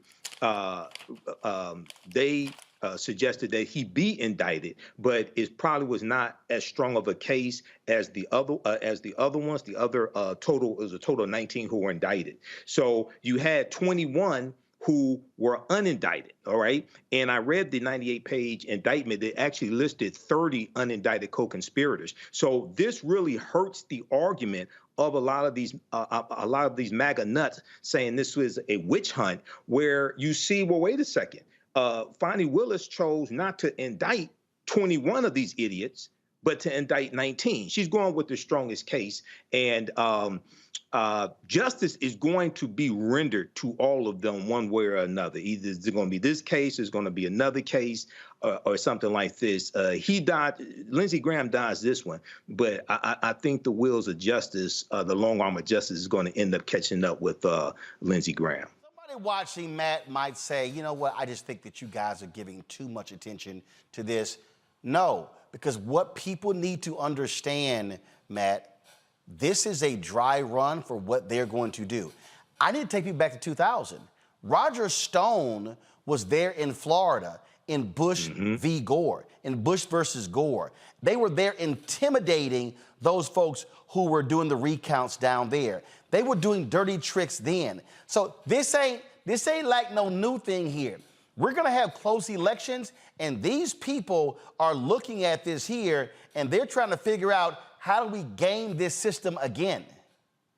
Yeah, I think that's right. But let me zone in on something about this grand jury that we're not discussing. What people may not realize is, first, we don't have all the evidence, so we don't know the extent of what they had on Lindsey Graham. But the real hustle is, if they don't indict him, he can be called as a witness. Precisely. Right? And he does not get all of the protections of a defendant. So this might be a brilliant strategic move by Fani Willis's team, where they said, we don't love all the evidence we have, or maybe we do love the evidence we have on Lindsey Graham, and what we'll do is we'll smoke him out. Right? We'll call him to testify, and he'll either have to plead the fifth, and let's see, or perjure himself. Or he'll perjure himself, or he'll testify to exactly what he did. So first, I don't understand how somebody who's a sitting United States senator does not have a competent lawyer that says, keep your monkey behind off TV making any kind of statement. Easy, because he was a JAG lawyer in, I think he was in the Air Force, and he thinks he's smarter than them. Well, cool story, bro, because you're an idiot if you're out making statements and a grand jury has, submitted a report saying they think you should be indicted. First thing is, shut your behind up to begin with. But beyond that, this might be precisely why they didn't indict him, because they're going to smoke him out and put him on the stand and make him testify and make him do the song and dance, where he'll have to either lie, tell the truth, or plead the fifth. So this could not be a matter of them, either overlooking the evidence or deciding not to charge him and Perdue and Kelly Loeffler. They might be, intending to leverage them. And as we've said before, I expect relatively soon we'll start to hear who's cooperating with this investigation. And it could be one of those circumstances where Lindsey Graham's team, had him be king for a day, where he proffered or otherwise gave evidence to the government, with the exception or with the understanding that he wouldn't be indicted, or at least not on what he provided. I mean, there's so many things behind the scenes that we don't know that could be coloring this decision, but I suspect it's probably strategic in which case we may see Lindsey Graham in the witness seat sooner than later. I just want everybody to understand these people are going to try to do this again. Listen to me, people, and y'all keep hearing me say this, and I blasted Chris Christie on this. Listen to me very clearly. The Republican Party, they have no morals, no values, no principles, no ethics. They care about power. It's about the power. And they will do whatever is necessary to hold on to that power. And we had better realize that. Gotta go to a break, we come back. Air Force veteran, a brother, challenged Ron DeSantis. Ooh, Ronnie wasn't happy at all, y'all, by getting challenged by his brother. We'll show you next on Roland Martin Unfiltered on the Black Star Network. Don't forget to support us what we do. Download the Black Star Network app, Apple phone, Android phone, Apple TV, Android TV, Roku, Amazon Fire TV, Xbox One, Samsung Smart TV. Also, please join our Bring the Funk fan club. Your dollars are critically important for us to do the work that we do. Send your check and money order to P.O. Box 57196, Washington, D.C. 20037-0196. Cash App, $RM Unfiltered. PayPal, R Martin Unfiltered. Venmo is RM Unfiltered. Zelle, Roland@RolandSMartin.com. Roland@RolandMartinUnfiltered.com. And be sure to get a copy of my book, White Fear, how the browning of America is making white folks lose their minds. Available at bookstores nationwide. We'll be right back. Next, right here on The Frequency, the woman they call the Gifted Eye, hip-hop celebrity photographer Coy Soldier. She's the master storyteller that captured the history of hip-hop through the lens of her camera. Tupac comes out, the next thing you know, you didn't know who they were at first. You just seen all these dudes just come rushing the stage. Then you realize Biggie gets a bottle of champagne, he pops it open, sprays it on the crowd, he drinks the bottle. Coy Soldier, the hip-hop celebrity photographer, joining me right here on the next episode of The Frequency on the Black Star Network. Hatred on the streets, a horrific scene, a white nationalist rally that descended into deadly violence. White people are losing their damn minds. As an angry pro-Trump mob storms the U.S. Capitol, we've seen shooting. We're about to see the rise of what I call white minority resistance.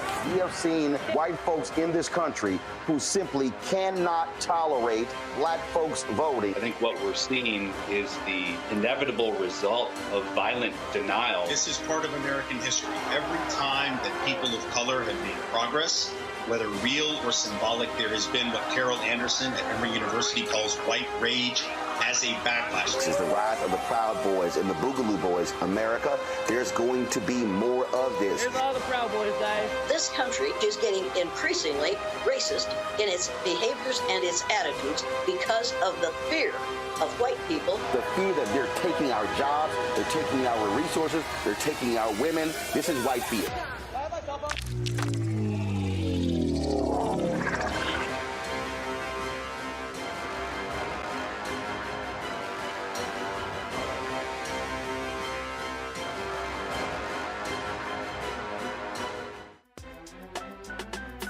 I'm Faraji Muhammad, live from LA. And this is The Culture. The Culture is a two-way conversation. You and me. We talk about the stories, politics, the good, the bad, and the downright ugly. So join our community every day at 3 p.m. Eastern and let your voice be heard. Hey, we're all in this together. So let's talk about it and see what kind of trouble we can get into. It's The Culture. Weekdays at 3, only on the Black Star Network. My name is Lena Charles, and I'm from Opelousas, Louisiana. Yes, that is Zydeco capital of the world. My name is Margaret Chappelle. I'm from Dallas, Texas, representing the Urban Trivia Game. It's me, Sherry Shepherd, and you know what you watch. Roland Martin on Unfiltered.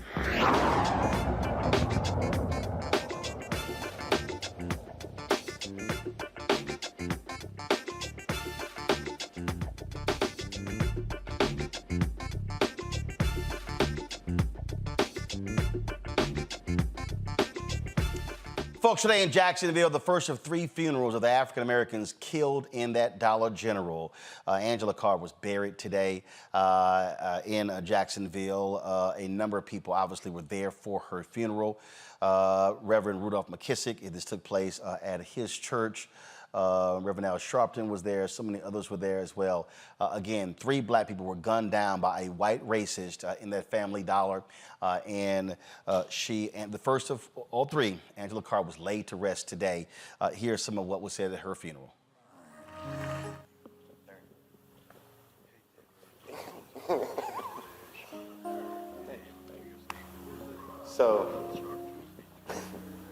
So I'm not gonna keep y'all long, but I just want to reflect on my mother, my strong, beautiful queen.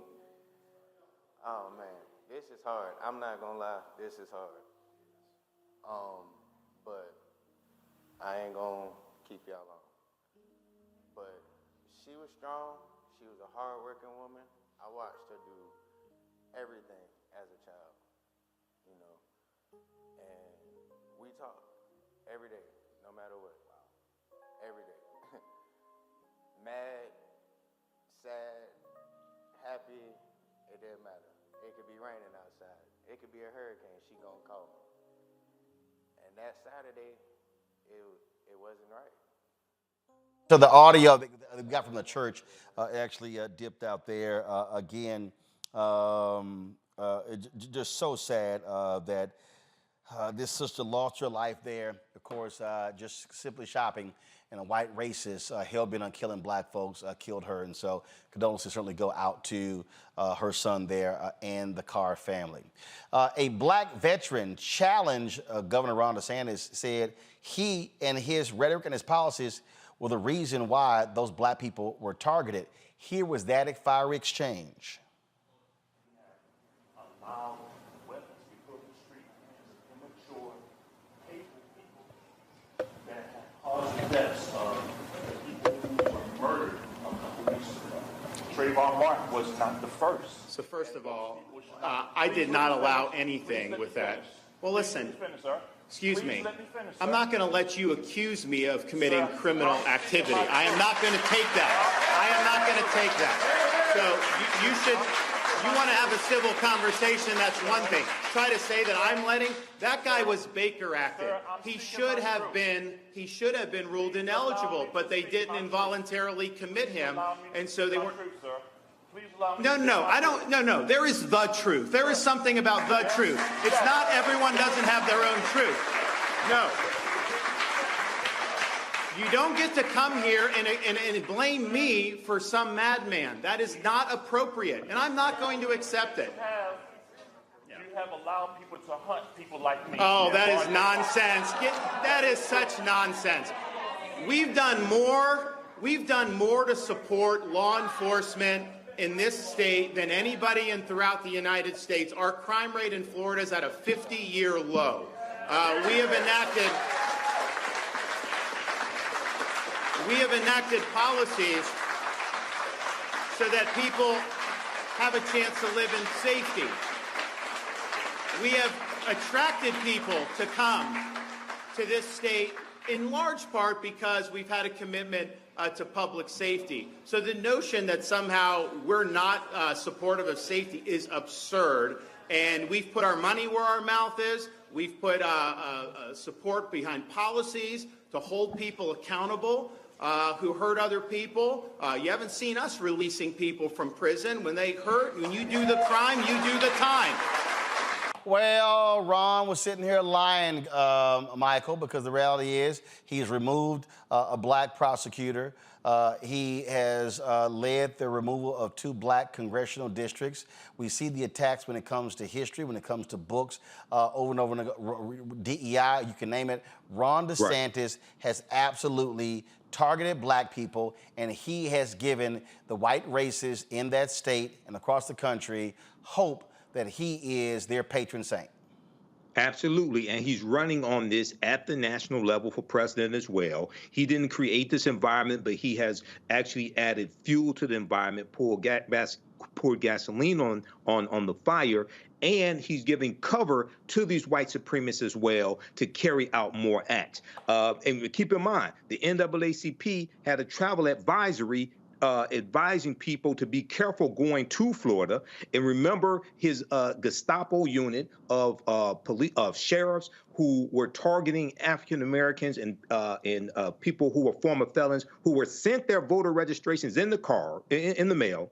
They went through all the proper channels to get their right to vote back again, and then they're going to be arrested for voting, even though their voter registration card was sent in the mail. Okay, so Ron DeSantis has definitely helped add to this environment. So he's just standing there lying. And this is an example of how elections have consequences and the power that the governor has. And also Attorney Monique Royale, who he removed from office, she's filed a complaint against him also. Hopefully she's successful in getting her job back. They just hate being called out, Kelly. I mean, who likes being called out? It's, you know, when he was talking about there is the truth, not one thing that he said was the truth. The fact of the matter is Florida as a state is racist by and large, and it is not safe for Black people to be in that state because of the policies, because of the legislation, because of the culture of targeting Black people, of attacking Black people, of killing Black people, mainly at this juncture, all under DeSantis's watch. The rhetoric that comes out of his mouth, the policies that he has enacted, the legislation that he has passed, the laws that he has signed, very little of them, if any, have been beneficial truly to Black people in his state. And now he's running for president to do the same thing across the country. He is a dangerous, racist man. And he just lied for about 5 minutes on that clip. Matt? You know, I mean, look, two things can be true at the same time. And reality is, I get why DeSantis tried to deflect in the way that he did. And this is what you see these politicians do all the time.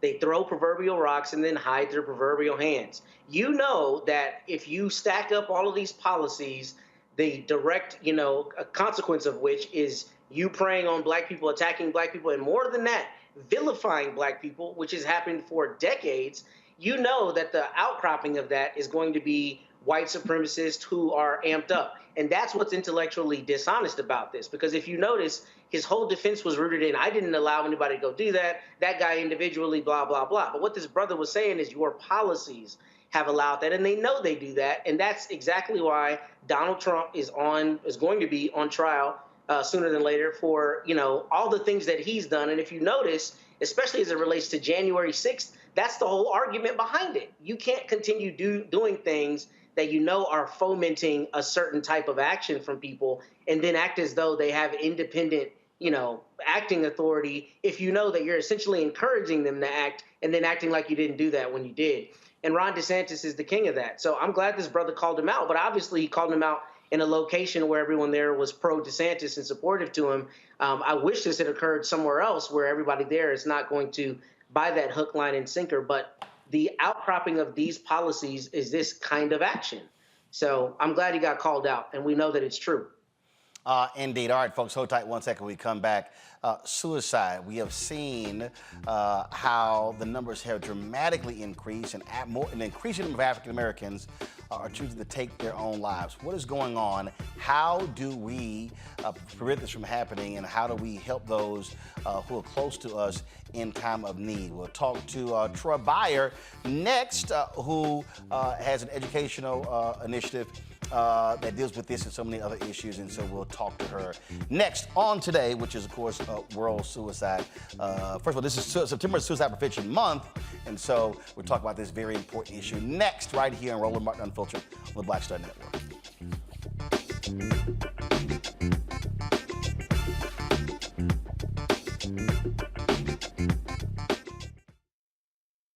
On his first day in office, with the country in crisis, President Biden got to work for us, cutting Black child poverty in half, more money for Black entrepreneurs, millions of new, good-paying jobs. He's lowered the cost of living and prescription drugs. But there's more to do. He gets it because we all deserve dignity, safety, respect, and a chance to do more than just get by, but to get ahead. I'm Joe Biden, and I approve this message. On a next, A Balanced Life with me, Dr. Jackie, we're going to be talking about common sense. We think that people have it, know how to use it, but it is something that people often have to learn. The truth is, most of us are not born with it, and we need to teach common sense, embrace it, and give it to those who need it most, our kids. So I always tell teachers to listen out to what conversations the students are having about what they're getting from social media, and then let's get ahead of it and have the appropriate conversations with them. On a next, A Balanced Life with me, Dr. Jackie, here at Black Star Network.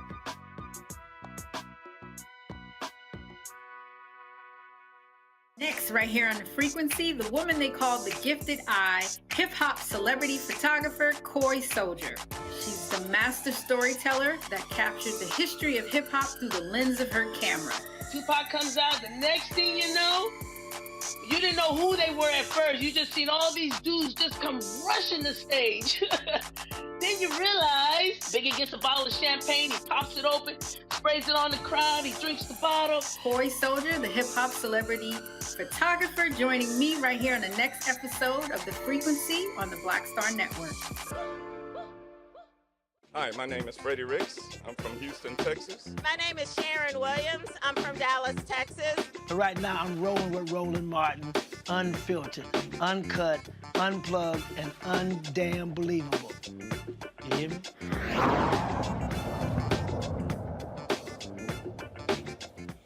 Folks, this is a photo of Johannes Kadani, a young man graduated from Cornell University, started a new job at Netflix. Well, it was about 3 weeks ago.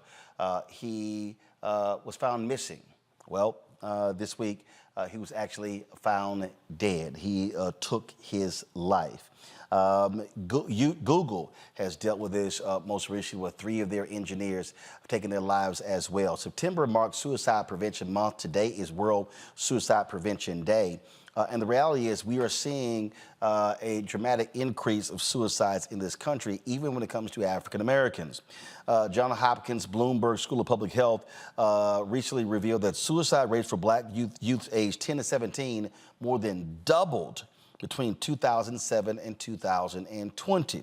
The researchers call the 144% increase alarming and said various socio-ecological factors and structures, including institutional racism, are contributing factors. A 2021 Centers for Disease Control survey found that 1 in 5 black high school students seriously considered attempting suicide in the past year. About 18% made a suicide plan, 15% reported attempting suicide, close to 5% needed medical attention in response to their suicide attempt. Mental wellness expert Dr. Troy Byer, she joins me now from Fort Worth. Glad to have you on the show, Troy. Always good to see you. Yes, you too, Roland. Thank you for having me. So, you know, the story of this young man, Johannes Kadani, I mean, is an interesting one. Again, he graduates from Cornell University, Ivy League school, extremely smart, very well, gets a great job, and then takes his own life. There was a young Asian student last year. He literally was at Texas A&M. He was the day before his graduation, was at a graduation dinner with his parents, left the dinner, never returned, did the tennis graduation, body was found a week later, took his own life as well. And so many folks are just sitting here going, how could somebody very successful, very smart, with a bright future, then decide to end their own life? Just share your thoughts on what we are facing. One, still dealing with the after effects of COVID, but also these numbers have been dramatically increasing for African Americans since 2007. That's the last 16 years. Yeah, yeah. So the bottom line is participation is a function of value. And when people no longer want to participate in their life to the extent that suicide becomes their option, it's because they're not finding value in their life. We don't know what goes on inside of a person's head when they go into their place at night or they put their head on the pillow. The mind is a very dangerous neighborhood. You don't want to hang out there alone. And unfortunately, we don't have the mental health available that people need post COVID, and just dealing with circumstances in life overall are just very challenging. So, when we have a stress or a threat or a challenge, and we don't have the tools to navigate our way through that, then checking out becomes an option because it's no longer living is not valuable, it's hopeless. And until we learn how to really significantly provide hope for those who are hopeless, the problem is going to continue to get worse. People need to learn how to self-soothe. They need to learn about emotional resilience. Right now, the National Association of Psychology has constituted that the ratio for students is one psychologist for every 500 to 700 students. What are you going to do with that? We need to provide accessible, effective, and affordable mind care for everyone, everywhere. And until we do, the numbers are going to increase because a problem doesn't go away until we find a solution. This is a piece from the Association of American Medical Colleges. It says suicide rates among black youth in the United States from 2018 to 2021. Black folks, 10 to 24, saw the largest increase in suicides among all folks in that age group, increased by 37%. Right. 2000 to 2020, black youths aged 10 to 19 experienced the largest increase in suicide rates, a shocking 78%. And in a research study among youngest children, ages 5 to 12, black youth were approximately 2 times more likely to die by suicide than their white counterparts. 5 to 12. Right. That's because culturally we're existing inside of an environment that is breeding hopelessness. We don't have the proper mentors. We don't have the proper parental structures. You know, I was once a statistic in that very research that you read. I mean, I was suicidal. I attempted suicide for the first time when I was 8. I attempted suicide again when I was 10. I lived in a very poor neighborhood, predominantly black. I was dealing with a crisis at home. My mother's boyfriend was molesting me every night. When I told her, she called me a liar. I became hopeless. And then what I wanted is the pain to stop. And I thought in order for the pain to stop, I had to kill myself. And this is what's going on with our children in these environments that are not providing the mental health that they need. They feel like there's a situation in their life that they want to kill off, and they believe that the only way to do that is to kill themselves off. And that's why I created Mindology Fitness, because I want to provide our children with the tools they need to ensure that their peace of mind is organically in their hands at all times. I'm not anti-pharmaceuticals, but not every kid in the hood can make it to a doctor to get medication. Right. That takes forever. This is not about just being reactive in the moment. It's about being preventive, giving these kids the skills right now. So when they're facing a stressor or a threat or a challenge, they know how to organically interrupt the physiological process that would be exacerbated. And I'll give you an example. If you're having an anxiety attack, my program, one of the modalities we teach to children is if you're having an anxiety attack, squeeze your ring finger. That is so simple, right? Squeeze your ring finger until it pulses. What happens is you're activating the meridian that will interrupt the neurotransmitters that cause the anxiety. All the adrenals and the adrenalines and the adrenals, they are all interrupted. It's a very simple process. It works. Sometimes you have to swallow a pill to heal, but I think our children need to have a choice. I think people need to have a choice, and that's what my life work is all about. My program is now available in schools. I am just unrelentless in getting this information to our babies. Chelsea Christ was 30 years old, was Miss USA. She was a correspondent for Extra TV. She was a lawyer. I mean, she had gotten advanced degrees. I mean, again, on the surface, looking outward in, you're like, this amazingly accomplished, smart, gorgeous sister, but she was dealing with, or they said, high-functioning depression.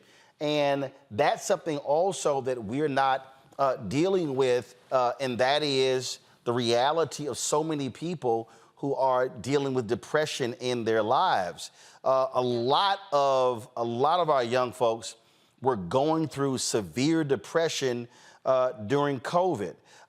They were not having proms. They were not having graduations. They were not having interaction with classmates. That went on for 2.5 years. Some people are still dealing with that. And matter of fact, I saw a report today talking about how so many kids were set back educationally because of technology, or the lack thereof. And so if our kids are being set back educationally with the lack of technology, well, sure as hell, we got to deal with their mental state because of what COVID did for those 2.5 years. Yeah, absolutely. So when we have depression, what that means is the individual does not want to press forward. So you depress. And when a person doesn't want to press forward, move forward, that means there's nothing exciting in their future. And what's happening is these individuals are looking at their past, and history tells them their future is not going to be promising. There's no value, therefore they don't want to participate. Now, in terms of Miss America, that was a very tragic. I was so devastated when I read about that. But here's the thing, all that glitters is not gold. Just because she's shiny and pearly and beautiful on the outside doesn't mean she's not suffering. When I was being molested, I was on Sesame Street, and I was going to Sesame Street riding on Big Bird's leg and then going home at night and crying myself to sleep because I knew what was going to happen to me. So you can't let appearances fool you.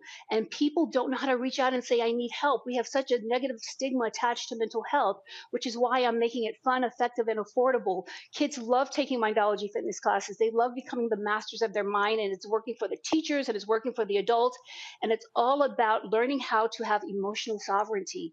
You do you, boo, because you can. And when people really believe that they can actually have emotional resilience and regulate their emotions, I believe those numbers will start to decrease without a doubt. We all want to take care of ourselves. We just need the tools to do it. And here's the last thing I want to say.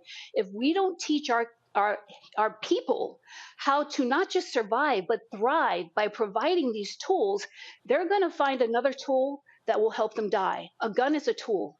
All right. So we've got a choice. We either teach them how to thrive or we watch them die. And that's how serious it is right now. So I really appreciate you spending time on this topic. It's just, it has to stop. Questions from our panel. Matt, you first. So I appreciate your candor, Doc. And in that same spirit, I just lost a beloved cousin of mine to suicide in July.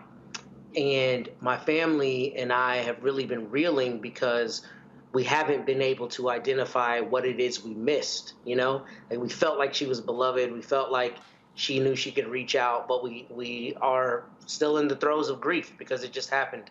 So my question for you is really twofold. Right. First, what insight do you have for people to see the signs that are maybe not overt, so we can know how to provide that support? And then I guess kind of the corollary question is, what have you found is the primary metric that keeps people from attempting it? Is it meaningful relationships? Is it purpose through their job? Just any insight like you can give in that respect would be really appreciated. Sure. So the first thing you want to look for is isolation. When a person is feeling like they want to in their lives, they will start spending a lot of time alone. They'll also start giving things away. That's something that I noticed. They'll start, I want you to have this and I want you to have that. That's if you're lucky, you get that clue. But here's the thing about suicide, it happens in the moment. It's not always premeditated. It can be a reaction to something. So it's really hard to pinpoint it. But in my experience, I look for isolation and I look for overwhelming, unnecessary generosity of personal belongings. Okay, so that just be on the lookout for those two things. And in terms of what has a person not want to be suicidal, I can't emphasize enough. Participation in your life is a function of value. If you have value, you will want to participate. So you have to make sure that we continuously find things in life that we value. If you're depressed, put something in your future that's exciting. I don't care if it's going to a concert in the park next week. You have to have something in your future that is making you certain of being here and that you do have a purpose. And a purpose-driven life is a very successful life. But more than purpose, because a lot of people don't know what their purpose is quite yet. But just make sure that you continue to put something in your future that you find value in. It's crucial.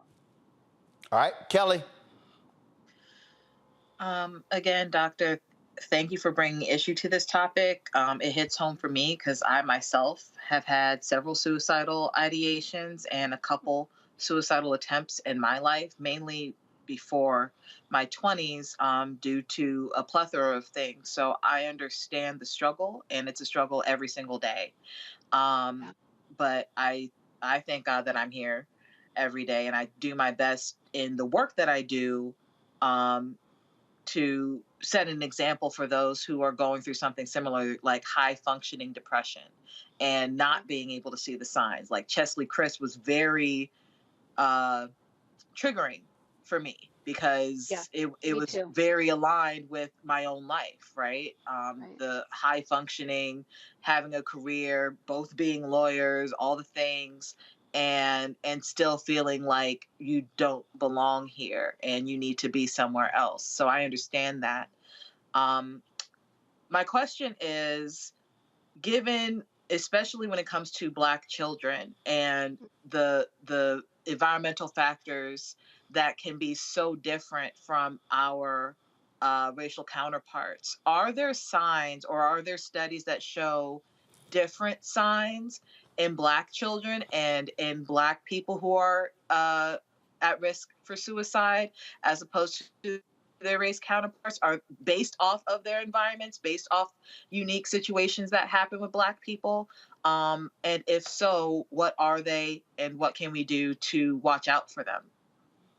Right. So I think that culturally, Black children are exposed to a lot more negativity just overall, not only in the communities that they're living in, if they're underprivileged communities, but then when they leave their communities, there's the racism outside of that. There's institutional racism. I think that just as a race, we deal with a lot more than most races for sure, right? So I'm not sure of a specific study, but just based off my experience, I would say absolutely there's got to be a lot more exposure to stressors, threats, and challenges that would contribute to a Black child's decision to end his or her life.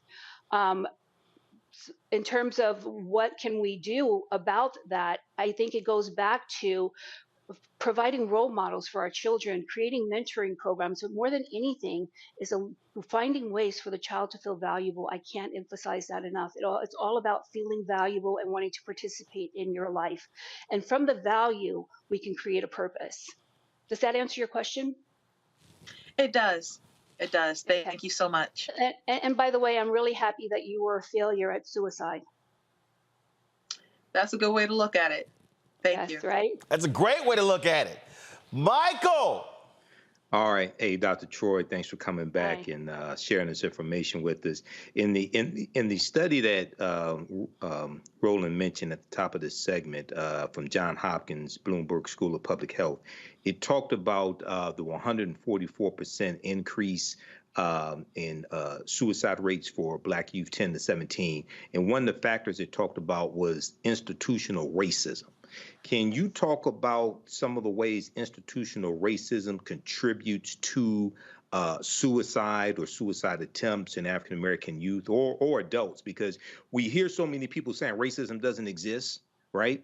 Right. But there's studies proving that it does. Can you talk about that, please? Yeah, sure, absolutely. So institutionalized racism is inherent in our culture no matter where we go. And I think it's more so for us people of color because a lot of these institutions are not governed by people of color. They're governed by other races, as you know. And in that experience, there's an experience that we have of inadequacy.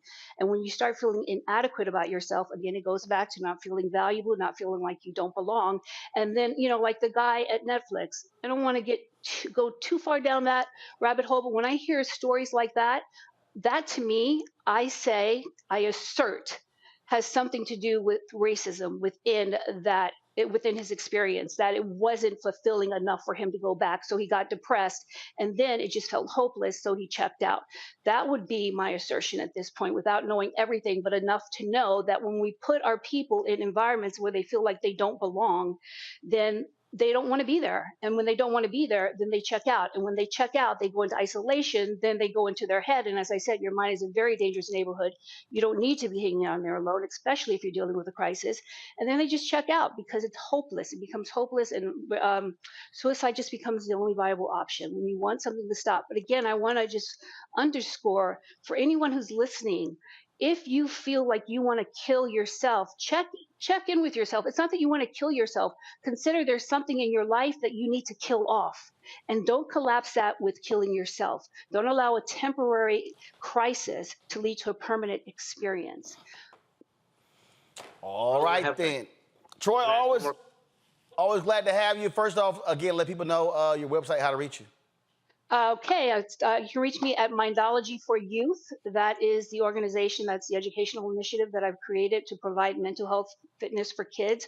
We're in schools. If you're a principal, you're a teacher, we want to be in your school. There is no charge for our programs. We will come out and we will teach your teachers how to become emotional resilient experts so that they can actually deliver the program to their students on a daily basis. So that's how you can reach me. And Roland, thank you. Always good to be with you. I think Matt has a question. Matt, were you trying to ask a question? Last question. Yes, I do. Dr. Troy, I'm sorry, but as a parent in particular, and a parent of a teenager, what suggestions, if any, do you have on social media and how parents need to help guard social media and their children with respect to suicidal ideations or anything to that respect? Because what I'm always concerned about is I think children these days are bombarded with considerably more messages than prior generations were. So what is your thought in that respect and what parents can do to protect their children?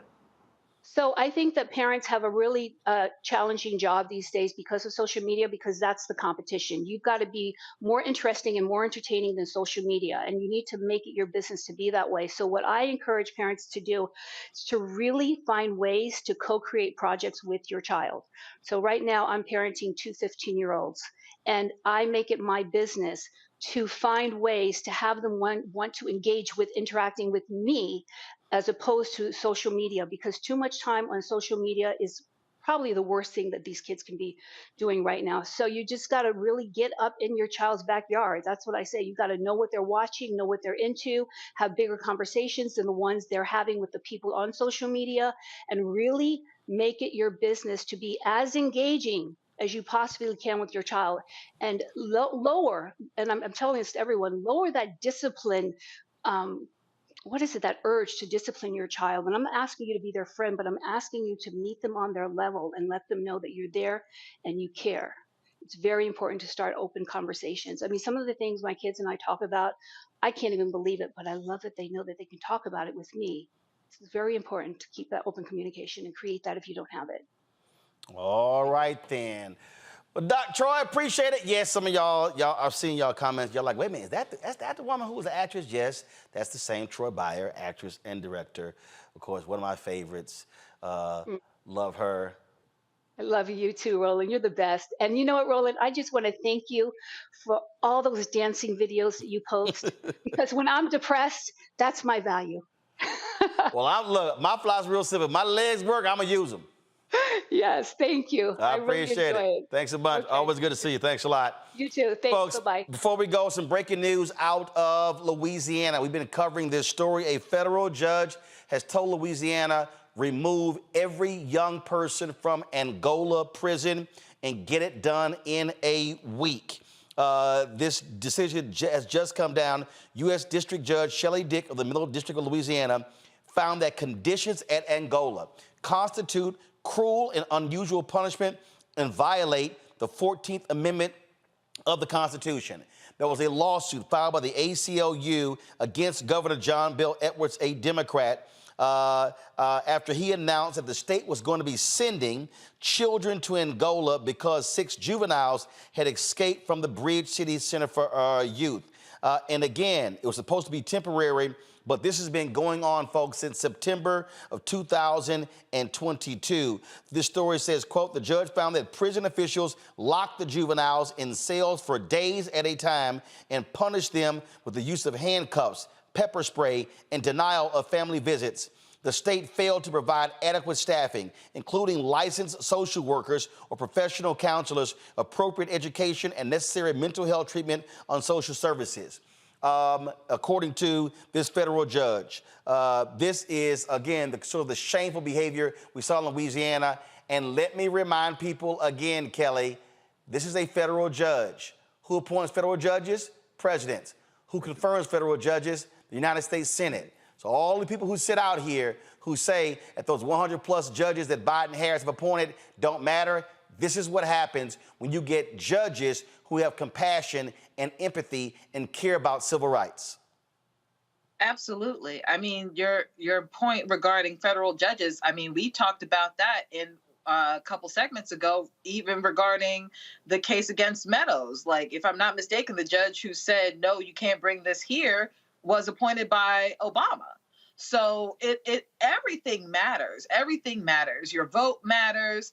The presidents absolutely matter. Your voice matters. And it might seem small, but you can clearly see how large of an impact it has when you see stories like this that actually work in the positive and work in the direction that America needs to go in. Michael, the state tried to suggest that this was supposed to be a temporary facility, but the reality is that we've had folks on this show discussing is how they were treating these young people was absolutely despicable.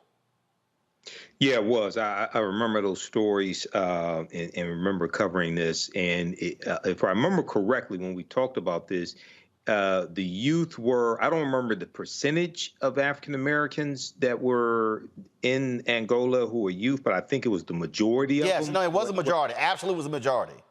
Okay. And, you know, this is, once again, this is why it's so important to vote for competent presidents and competent people in the U.S. Senate, because they appoint and confirm federal judges, but also the governor.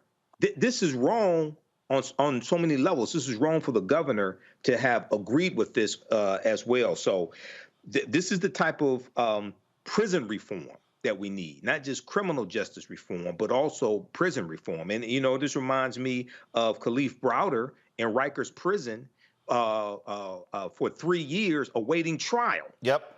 And because of the horror that he suffered, you know, he's eventually released. Okay. He was never convicted.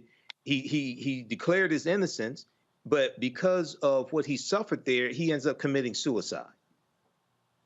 Matt, 320 kids were sent there, 80% of them Black. Yeah, and every single one of those families should get, you know, unlimited mental health and all of the treatment that the children need, because the reality is our juvenile system is set up completely different from our adult system to at least theoretically recognize the fact that children are not fully formed adults, right? And mentally, the trauma from being put in somewhere like Angola, which we know is a historically brutal place for adults, let alone children, is something that is going to stand with them forever. So I'm hoping that this is more than just the judge saying, them, you know, get them out of there. I'm hoping there's an actual reparative program, and I'm not a high believer that that will happen by the state's just own benevolence, but I'm hoping that does happen for these kids. But I'm glad to see the judge made a decisive decision in this case. And to your point, there was a 17-year-old kid who was transferred there in October of last year, diagnosed with ADHD, PTSD, and bipolar as well. Said his nightmares related to his trauma history have only gotten worse. And so, again, that is a great decision. Folks, that is it for us. Matt, Michael, as well as Kelly, I appreciate y'all joining us on today's show. Thank you so very much. Everybody who's watching and listening, please support us in what we do. Download the Black Star Network app, Apple phone, Android phone, Apple TV, Android TV, Roku, Amazon Fire TV, Xbox One, Samsung Smart TV. Also, please join our Bring the Funk fan club. The conversations that we're having are not being held on mainstream media. You aren't even seeing this many Black commentators at one time on mainstream television. And so when you support us with your dollars, you are supporting us telling these stories.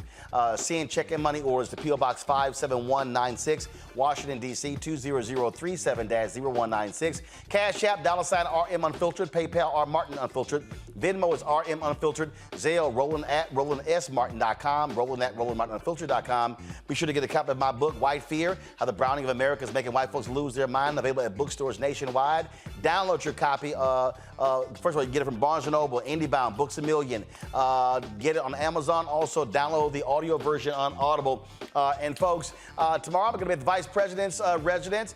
She's having a celebration of hip-hop 50 years, and so I'll have some of that for you for Monday's show. Monday, I will be broadcasting from Houston. My uncle, my godfather, passed away last week. The funeral is going to be on Monday in Houston, so I will be there. And then next week, we're going to be in Chicago. McDonald's is having their Inspiration Gospel concert, and we're going to be doing interviews with a number of the artists next week. The concert is next Friday in Chicago, next Saturday in Detroit. I will be at both of those, so we look forward to that. So we'll be on the road soon, so looking forward to doing all of that. Thank you so very much, folks. Y'all have an absolute fabulous weekend, and I'll see you on Monday. Holla!